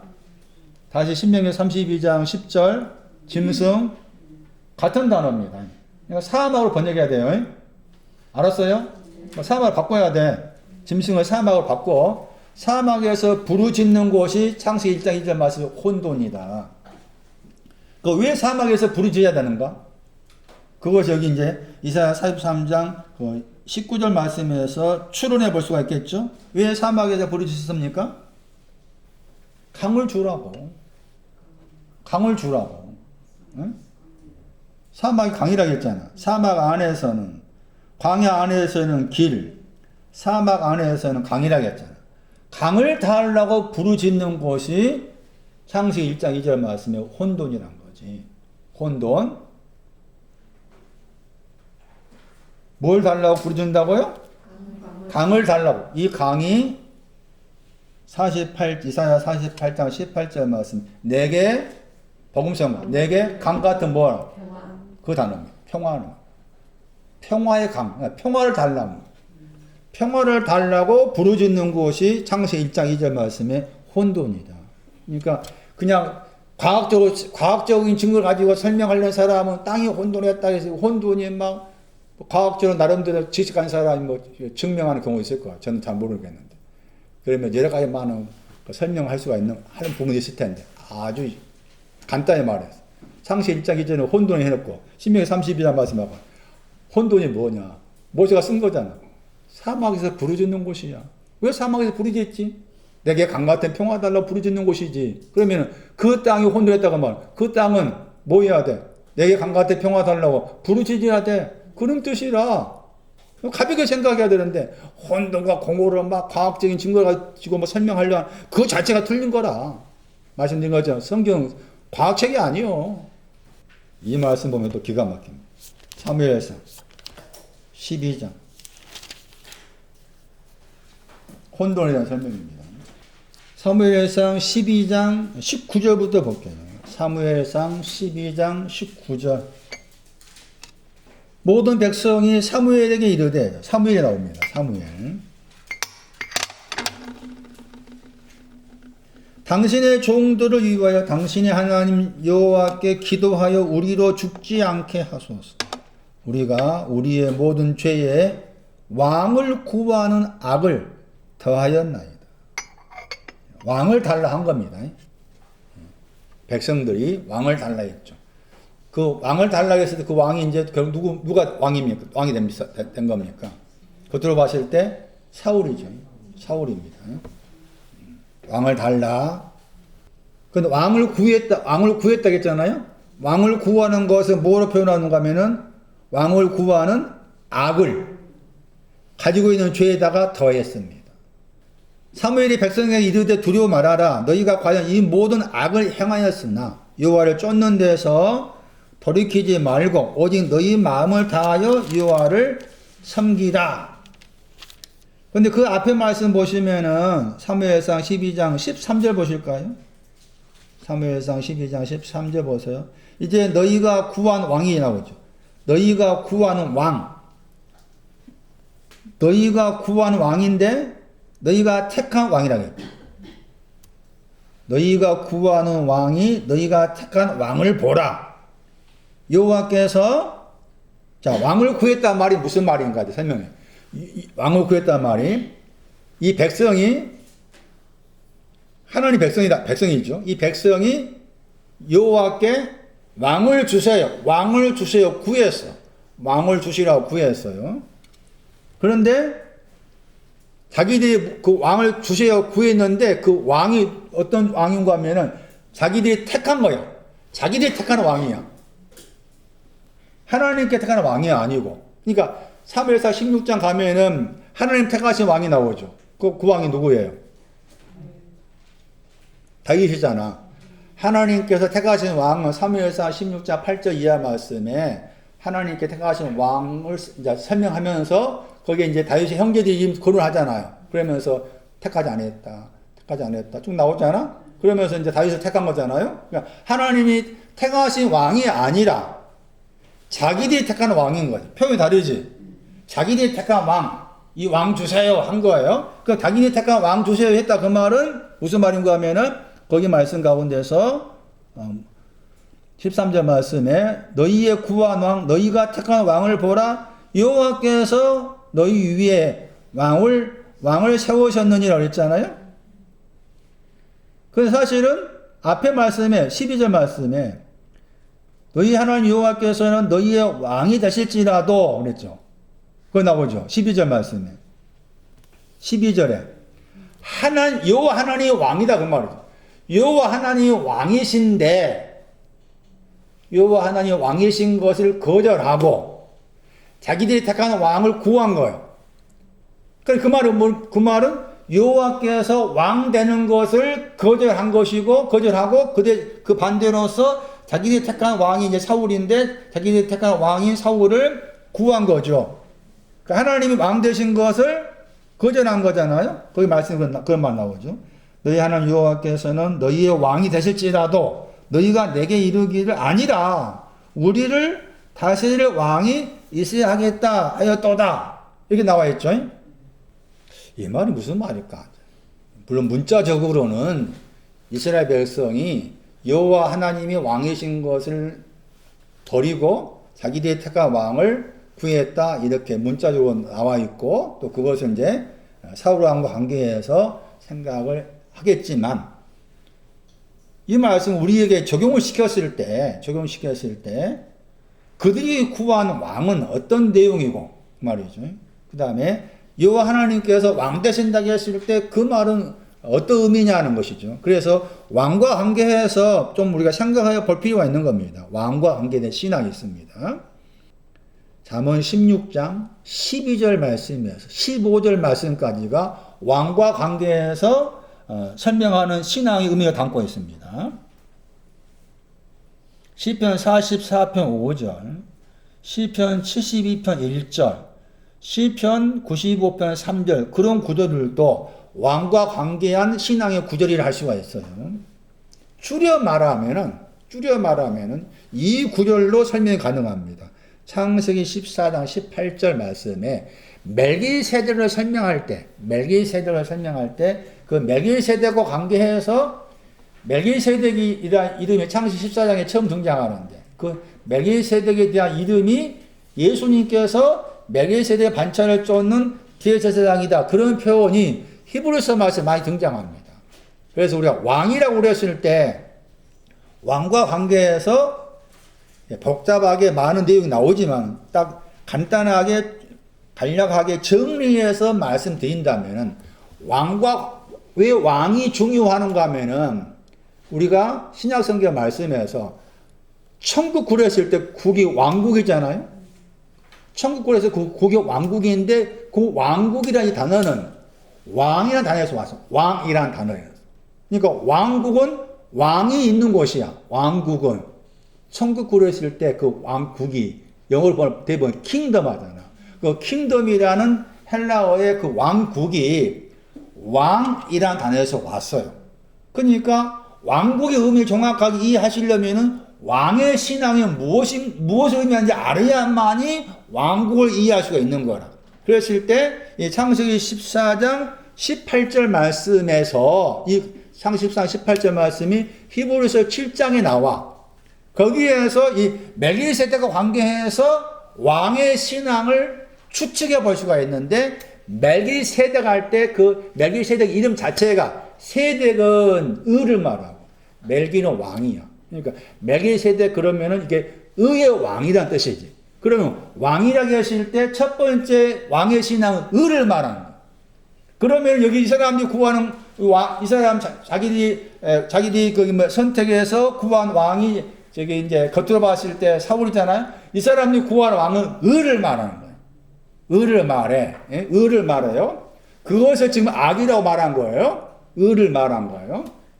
그러면서 그 다음에 나와 있는 말이 창세기 14장 그 18절 보시면은 멜키 할 때 멜키가 왕이라는 뜻이라겠죠. 세덱이 의란 말이었죠. 그러니까 멜기세덱 그러면은 의의 왕이라는 뜻이라겠고. 그 다음에 무슨 말 나옵니까?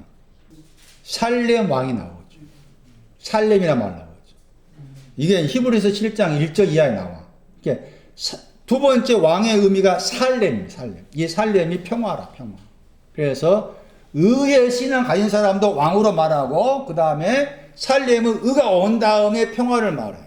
히브리 7장을 참고하면은 구후라는 말이 나올 거예요. 그래서 왕을 구했다고 했을 때 그것은 이 백성이 구하는 왕의 신앙은 의를 말하는 것이고 하나님께서 내가 너희들의 왕으로 다스리겠다 했을 때 그 왕의 하나님은 살렘으로서 하나님, 평화의 하나님, 의의 신앙이 지난 다음에 평화의 신앙. 평화의 신앙은 옷으로 말하면 두 번째 옷이지. 아내로서 옷을 말해요. 내가 아내로서 옷으로서 물론 그 안에서 오시지만 이제 하나님께 적용시켜 신랑이 되겠잖아요. 신랑으로서 하나님이 왕으로서 내가 다스리게 하는데 아닙니다. 우리는 의의 왕을 구합니다. 이게 된 거라. 그러니까 그것이 지금 그것이 이제 그런 내용이 악이 더해졌다. 이렇게 말한 거예요. 그리고 나서 이제 거기 이제 사무엘상 12장 20절 말씀에 모든 마음을 다해서 여호와를 섬기다 하겠죠. 여호와를 쫓는 데서 돌이키지 말아라 하겠죠. 여호와를 쫓는 데서 돌이키지 말아라 했을 때 그 돌이키지 말아라 그 단어가 사무엘상 6장 12절 말씀에 좌로나 우로나 치우치지 말아라. 그러니까 여호와를 쫓는 데서 돌이키지 마는 것은 뭔가 하면은 좌로나 우로나 치우치지 않고 베세메스로 똑바로 가는 것을 말합니다. 베세메스 똑바로 가는 것을 말하고 마음을 다해서 여호와를 섬기다 했을 때 저 마음을 다한다는 것이 강하고 담대한 걸 말하죠. 강하고 담대한 마음을 그렇게 말씀하면서 21절 말씀에 그 다음에 뭘 쫓았다겠습니까? 거기에 헛되다 말 두 번 나오죠. 헛된 거 그랬죠? 찾았어요? 사무엘상 12장 21절 헛된 거 저기 혼돈입니다. 그 땅이 혼돈했습니다 했을 때 그 땅에 속한 사람이 어떤 사람이 그 말입니까? 살렘으로서 왕기시 하나님을 버리고 의의 왕을 추구하고자 한 사람. 그렇게 해석이 가능하겠죠. 어쨌든 헛되다 했을 때 헛되다 하는 것은 무엇과 관계 말이었어요. 지금 헛되다 그들은 헛되다 했잖아. 찾았어요? 사무엘상 12장 21절 그들은 뭐였어요? 그들은 혼돈이다 했죠. 헛되다가 혼돈이야. 그들은 혼돈하다 했죠. 땅이 혼돈하다. 그들은 혼돈하다. 그들은 헛되다. 그러면 창세기 1장 2절 말씀에 그 땅은 사무엘상 12장 21절 말하면 그들이잖아요. 그들은 어떤 사람 그들이었어요? 자기들이 택한 왕을 구한 사람. 자기들이 택한 왕을 구한 사람이 그들이잖아요. 그들이 헛되다겠어. 그러니까 이 구조를 봤을 때도 창세기 1장 2절 말씀 혼돈은 우리가 알고 있는 어떤 개념 오래전에 막 6,000년 전에 막 1억 년 전에 어떻게 됐고 막 그런 말이 아니다라는 거지 제 말은. 그들은 헛되다. 그들은 혼돈이다. 응? 왕의 산을 버리고 자기들 택한 왕을 세우려 하는 그들은 혼돈이다. 땅이 혼돈하다. 마찬가지야. 같은 개념이라 그 말이지. 그러면 거기에서 그들이 택한 그 왕은 유익하게도 못한다. 응? 구원하지도 못한다. 그들이 택한 왕은 유익하게도 못하고 구원하지도 못하다. 유익하다는 말이 가치가 없다. 올라가지 못한다. 가치가 없다. 그 뜻이에요. 욥기서 15장 3절. 집에 가 찾아보세요. 유익한 내용이 나옵니다. 이사야 48장 17절이에요. 그 다음에 구원하다 저 단어가 멀리 낚아채다입니다. 멀리 낚아채다. 멀리 낚아채지 못한다. 잠언 2장 12절. 이사야 19장 20절. 그런 구절이 구원하다 계시고 구원의 내용이 나옵니다. 그러니까 이스라엘 백성이 할 수 있죠. 이스라엘 백성이 지금 왕을 구했을 때 구한 그 왕은 유익하지도 못하고 구원하지도 못하고 헛된 것에 이건 그 말이죠. 땅이 혼돈하다. 혼돈한 것은 유익하기도 못하고 구원하지도 못한 거다. 땅이 왜 혼돈하느냐? 혼돈한 내용 혼돈한 내용이 유익한 것도 없고 구원한 것도 없다. 욥기 15장 3절. 유익하지 못하다가 말씀에 대한 겁니다. 말씀에 대한 것이 유익하지 못하다가 거기 무익하다 번역한 단어가 그 말이죠. 말씀에 대한 것인데 변론이 없다고 말이죠. 변론하겠느냐. 유익한 것은 변론해야 된다. 말씀을 통해서 변론해야 되는데 변론이 없다. 말씀 그들이 선택한 왕은 말씀에 대해서 유익하지 못하다. 그게 혼돈이다. 말씀의 내용 4장 4절 엽기서 4장 4절이 말씀의 내용이에요. 유익한 말씀인 거죠. 그런데 유익한 말씀인데 유익하지 못하다 그 말이잖아요. 유익하지 못한 것이 혼돈이다. 유익한 내용은 말씀이다. 엽기서 15장 4절 말씀에 3절 말씀에 그 말씀이 무슨 일을 하는 거 보세요. 욥기 4장 4절에 넘어져 가는 자를 붙들어 주었다. 쿵 일으켰다. 무릎이 약한 자를 아마츠. 이게 말씀. 넘어져 간다고 해서 넘어져 간다 단어도 이사야 35장 3절 말씀에 무릎에 대해서 같은 단어 무릎이 거기 나와요. 이사야 35장 3절 말씀에 무릎이라는 단어하고 넘어져 가다가 같이 나옵니다. 이게 말씀들이 무릎이 넘어진 자를 강하게 하는 것. 그들이 구한 왕의 신앙에서는 왕의 말씀에 이거 없다 그 말입니다. 이것이 없다 그 말이에요. 지금 표현이. 이사야 48장 17절에 유익하지 못하다. 유익하지 못한 것이 혼돈이다. 땅은 혼돈하다. 땅은 지금 유익한 올라간 것이 없다. 이사야 48장 17절 유익하도록 가르친다겠죠. 유익하도록 가르치다겠죠. 유익하도록 가르쳐야 되는데 유익한 거 없다 그 말이죠. 그게 유익한 거 없는 것이 혼돈인 거예요. 유익하도록 가르친다 했을 때 가르친 내용이 이사야 1장 17절 말씀. 선을 행하다 야타부. 선을 행하다 하는 것을 그것이 없는 것이 또 헛된 거예요. 헛된 거. 자, 그렇게 설명할 필요가 있습니다. 나머지 거 찾아보세요 이제. 자, 그래서 제가 말씀드리고 요지는 그렇습니다. 창세기 1장 2절 말씀에 땅이 혼돈합니다 하는 말의 혼돈은 과학적 의미로 혼돈이 아니고 신앙적 의미로서 혼돈을 말하는데 내용은 신명기 32장 말씀에서는 사막에서 부르짖는 곳이고 사무엘상 12장 말씀에서는 자기들이 택한 왕을 구했을 때 구한 그 자체가 혼돈이다. 그 왕은 유익하지도 못하고 또 번역한 대로 한다면 구원하지도 못한 거다. 그게 이제 혼돈과 관계해서 하신 말씀이에요. 다른 구조 보시면 또 더 이해하기 쉬울 거예요. 혼돈에 대한 다른 구조 볼까요? 혼돈. 욥기서 12장 24. 땅이 혼돈하다.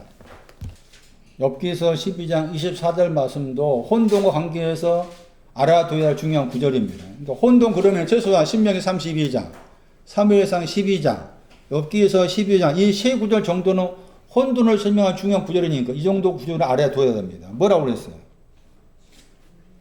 거친 들로 번역했죠? 네. 거친 들. 혼돈이죠? 네. 거친 들인데 내용이 뭐예요? 길이 없습니다. 사무엘서 6장 12절에 베세메스에 길이 없는 거. 그게 혼돈입니다. 그 땅이 혼돈합니다. 그 땅의 위치에서는 길이 없습니다.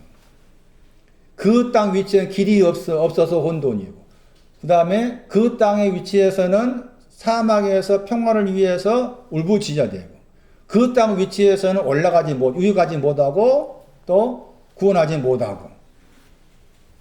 그게 혼돈을 설명하는 중요한 중심 구절을 할 수가 있어요. 혼돈.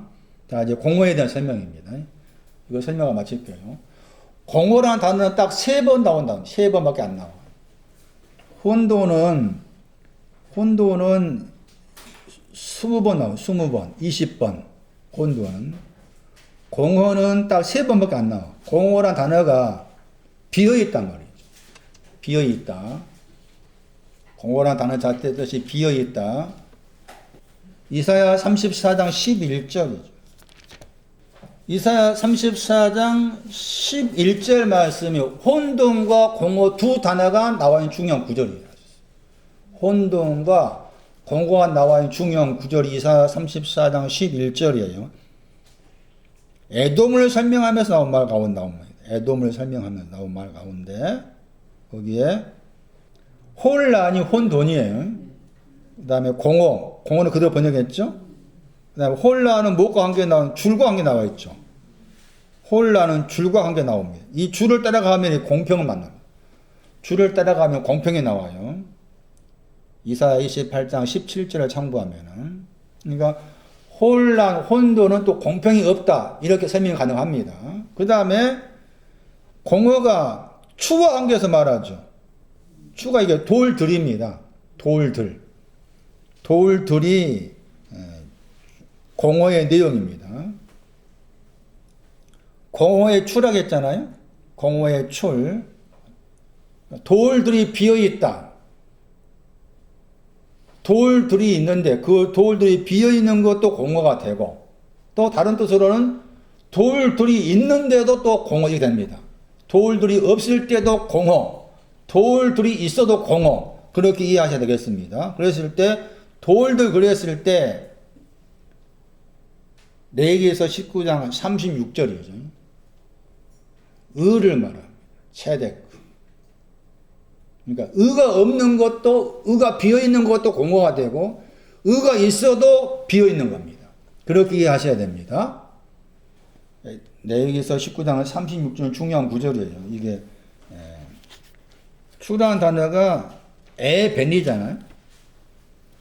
에벤 에세 할 때 에벤입니다. 저 돌이라는 단어가 또 건축하다 할 때 그렇게 쓰는 단어인데, 신학적 내용이 이제 레위기에서 거기에 나와요. 레위기에서 19장 36절 말씀. 그러니까 우리 번역은 공평하다 번역했죠. 저 단어가 체데크, 의를 말하죠. 저울도 의고, 그 다음에 추할 때 추가 돌들이에요. 의의 추들. 에바도 공평. 보면 흰, 에바, 추, 저울 다 그게 이제 앞에 말씀에 무게를 달거나 측정하거나 그럴 때 사용되는 그 용어들인데, 그게 다 뭐가 들어있는가 하면 의가 들어있죠. 체데크, 의가. 이 의를 말하는 성경 구절이 잠언 8장에 나옵니다. 잠언 8장에 의를 말하는 내용, 의가 뭐냐와 관계해서 말씀하는 구절을 알 수가 있어요. 잠언 8장 보시면은 잠언 8장 8절입니다. 잠언 8장 8절 말씀이 체데크라는 의인데, 의가 어떤 내용을 가지고 있는지를 말씀한 구절을 알 수가 있어요. 잠언 8장 8절에 그 의에는 구분 것과 표현한 것이 없습니다. 구분 것과 표현한 것이 없는 것이 의입니다. 여기 나와 있죠. 굽어져 있는 것과 표현한 것이 없다. 이게 잠언 8장 8절 말씀의 의입니다. 그래서 공허와 관계에서는 의와 연관해서 그렇게 해석할 수가 있는 거다. 그렇게 말씀을 드릴 수가 있겠고, 그 다음에 한 구절이 에레미야 4장 23절입니다. 공허가 딱 세 번 나온다 했잖아요.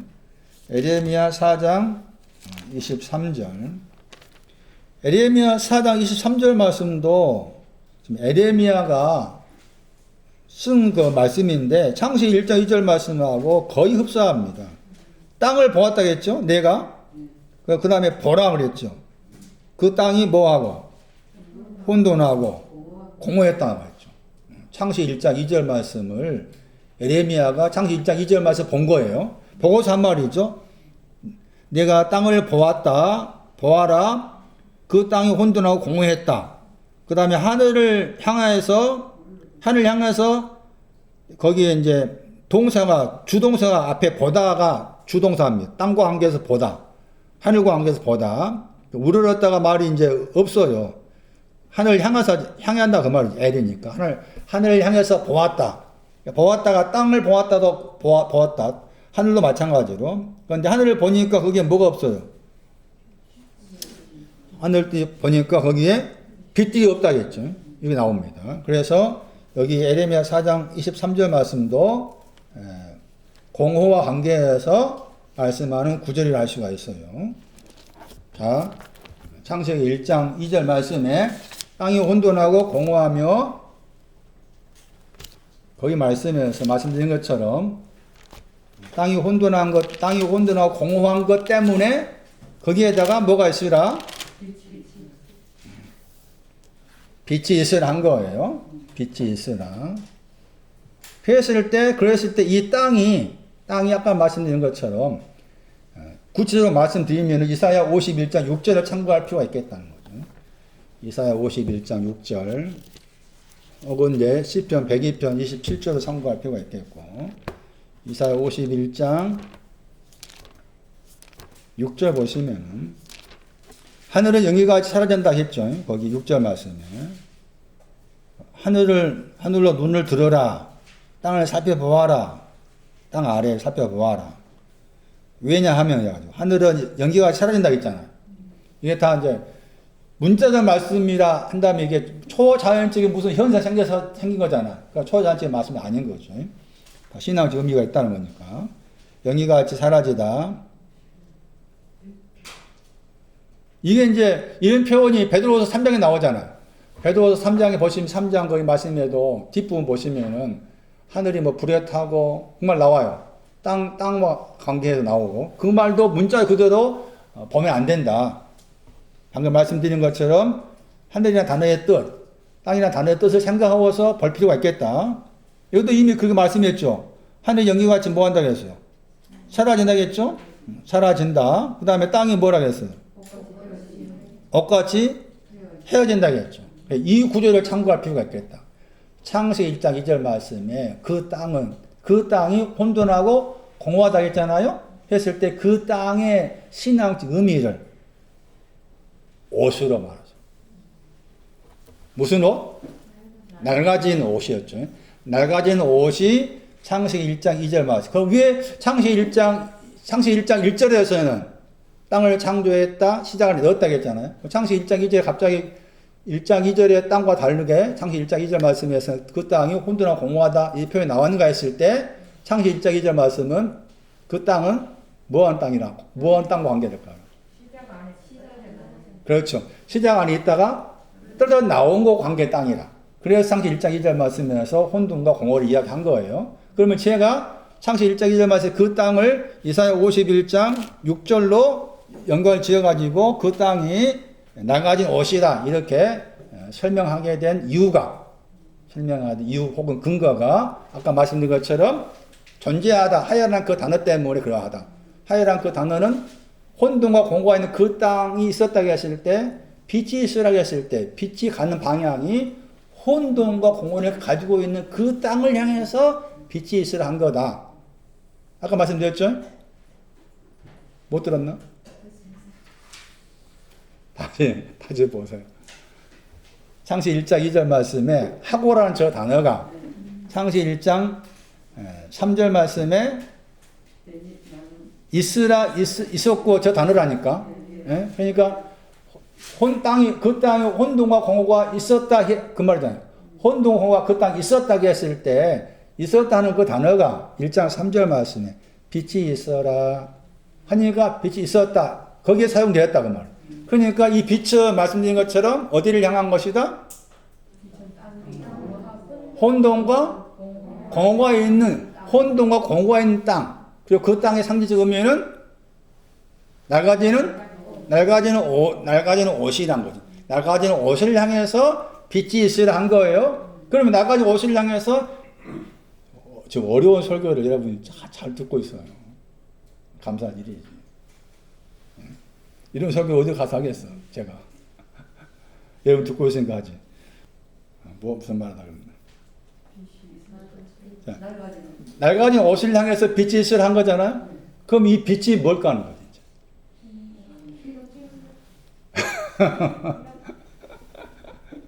때려 잡은 거예요? 맞습니다. 흰 옷이 빛이 있어야 한 거죠. 흰 옷이 있어야 한 거예요. 이 빛의 상징이 흰 옷과 연관됩니다. 왜 그렇게 해석할 수 있을까요? 마태 17장 2절이죠. 예수님의 그 낡아진 옷이 빛같이 거기 굳이 한 거야. 그러니까 창세기 1장 거기 이제 3절 이하에서 이 빛은 낡아진 옷을 희귀한 옷이다. 낡아진 옷을 희귀하다. 그것이 빛이 있어야 한 거예요. 나중에 살펴보겠지만은 그 무엇에 근거해서 낡아진 옷이 희게 되었을까? 물론 빛이니까 낡아진 옷이 이제 희게 되었다라고 이제 간단하게 생각할 수 있겠지만은 그러면 그 빛이 하는 일이 낡아진 옷을 희귀한 거잖아요. 창세기 1장 거기 3절 이하의 그 빛은 마태 17장 2절로 봐야 된다. 낡아진 옷을 희귀한 빛이다. 했을 때 당신 이제 거기 이제 모세가 쓴 글에서는 하나님께서 빛이 있으라 하신 것은 혼돈과 공허가 있는 낡아진 옷을 향해서 그 땅을 향해서 빛이 있으라 하신 것이고 빛이 있으라 하신 내용은 옷을 희게 하기 위해서다. 그랬을 때 이제 그 옷을 희게 하게 만드는 그 빛에는 어떤 내용이 들어있길래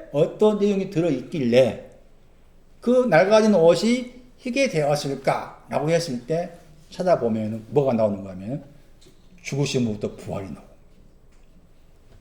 죽으심으로부터 부활이 빛이 옷을 희게 만드는 일이랍니다. 그래서 빛과 관계해서 죽으심으로부터 부활이 나옵니다. 나중에 그것은 찾아보기로 할게요. 자, 여기까지 오늘 하고 다음 주에도 계속 할 텐데 다음 주에는 이제 신약 성경 곳곳에 나와 있는 빛에 대한 설명을 드릴 거예요. 그런데 이제 여러분 나름대로 좀 공부하시고 생각해 볼 것이 뭔가 하면은 요한복음 4장에서 흑암이라는 단어가 이제 흑암이란 말이 이제 여기서 이제 흑암 했잖아요. 창세기 1장 거기 2절 말씀에 흑암. 그 다음에 1장 4절 말씀 흑암 그랬죠. 흑암이란 저 단어의 헬라어가 스코토스라는 단어입니다. 스코토스. 그런데 흑암 그렸을 때 헬라어에서 두 단어가 나옵니다. 두 단어가 나와요. 스코토스라는 단어가 있고 스코티아가 나와. 스코티아가. 이 차이를 알아야 돼. 이 차이를 모르면 이제 다 똑같이 이제 생각하기 쉬워요. 그래서 그 차이를 좀 아셔야 된다 하는 것을 미리 말씀드리고, 다음 주에는 이제 그 차이를 말씀드릴게요. 흑암인데 스코토스 관계된 흑암이냐, 스코티아 관계된 흑암이냐, 그럼 그 차이가 뭐냐 하는 것을 다른 성경 구절을 통해서 이제 설명해 드릴 텐데, 빛이라고 했을 때 빛이 크게 두 가지라는 거죠. 빛이 크게 두 가지라. 그게 이제 마태 4장에서 이사야 9장 말씀 인용해가지고 큰 빛 나오죠. 그 다음에 사망의 땅에 앉은 자들한테 빛이 나와죠. 큰 빛이 있고 빛이 있어요. 두 가지 빛이라. 그 지금 여기 창세기 1장에서 지금 땅을 향해서 빛이 있어야 하는 흰옷 만드는 빛은 첫 번째 가져야 될 빛이고, 그 올라갔을 때 또 다른 빛이 있어. 또 다른 빛이 이제 스코토스는 어둠이라. 스코토스는 어둠을 향해서 빛이 있으다. 그러니까 빛에 대한 설명도 두 가지로 해석할 근거들이 이제 신약 성경 말씀에 있기 때문에 다음 주에 설명할 때는 빛과 관계해서 그런 부분을 찾아보기로 하고, 그 위에 이제 뭐 기품이 무엇이고, 그 다음에 수면이 무엇인지, 또 하나님의 영이 수면 위에 운행한다 해서 그 말은 뭔가에 대해서 다음 주 설명드리면 창세기 1장 1절에서 5절까지는 대략적으로 설명이 끝날 것 같습니다. 그래서 다음 주에 그 부분들을 설명을 드리도록 하겠습니다. 다시 한 마지막 정리 드리면은 오늘 창세기 1장 2절 말씀이었어요. 그 땅이 혼돈하고 공허하다라는 말을 했을 때 거기에서 아주 중요한 동사가 있었다. 존재하다. 있다는 단어예요. 있다는 저 단어를 잘 알아야만이 빛이 있으라고 했을 때 빛이 가는 방향, 목적지를 알 수가 있는데, 빛이 있으라고 할 때 그 빛은 혼돈과 공허를 가진 그 땅을 말합니다. 그 땅은 이사야 51장 말씀에서 내가 가진 옷을 말한 것. 내가 가진 옷과 관계해서 이 시편 102편 말씀 27절 말씀에 천지를 내가 가진 옷으로 설명을 했다 하는 것이었고, 혼돈은 우리가 알고 있는 어떤 그런 내용이 혼돈이 아니었죠. 사무엘상 12장 엽기서 말씀, 신명에서 말씀, 그런 구조를 잘 참고할 필요가 있겠다.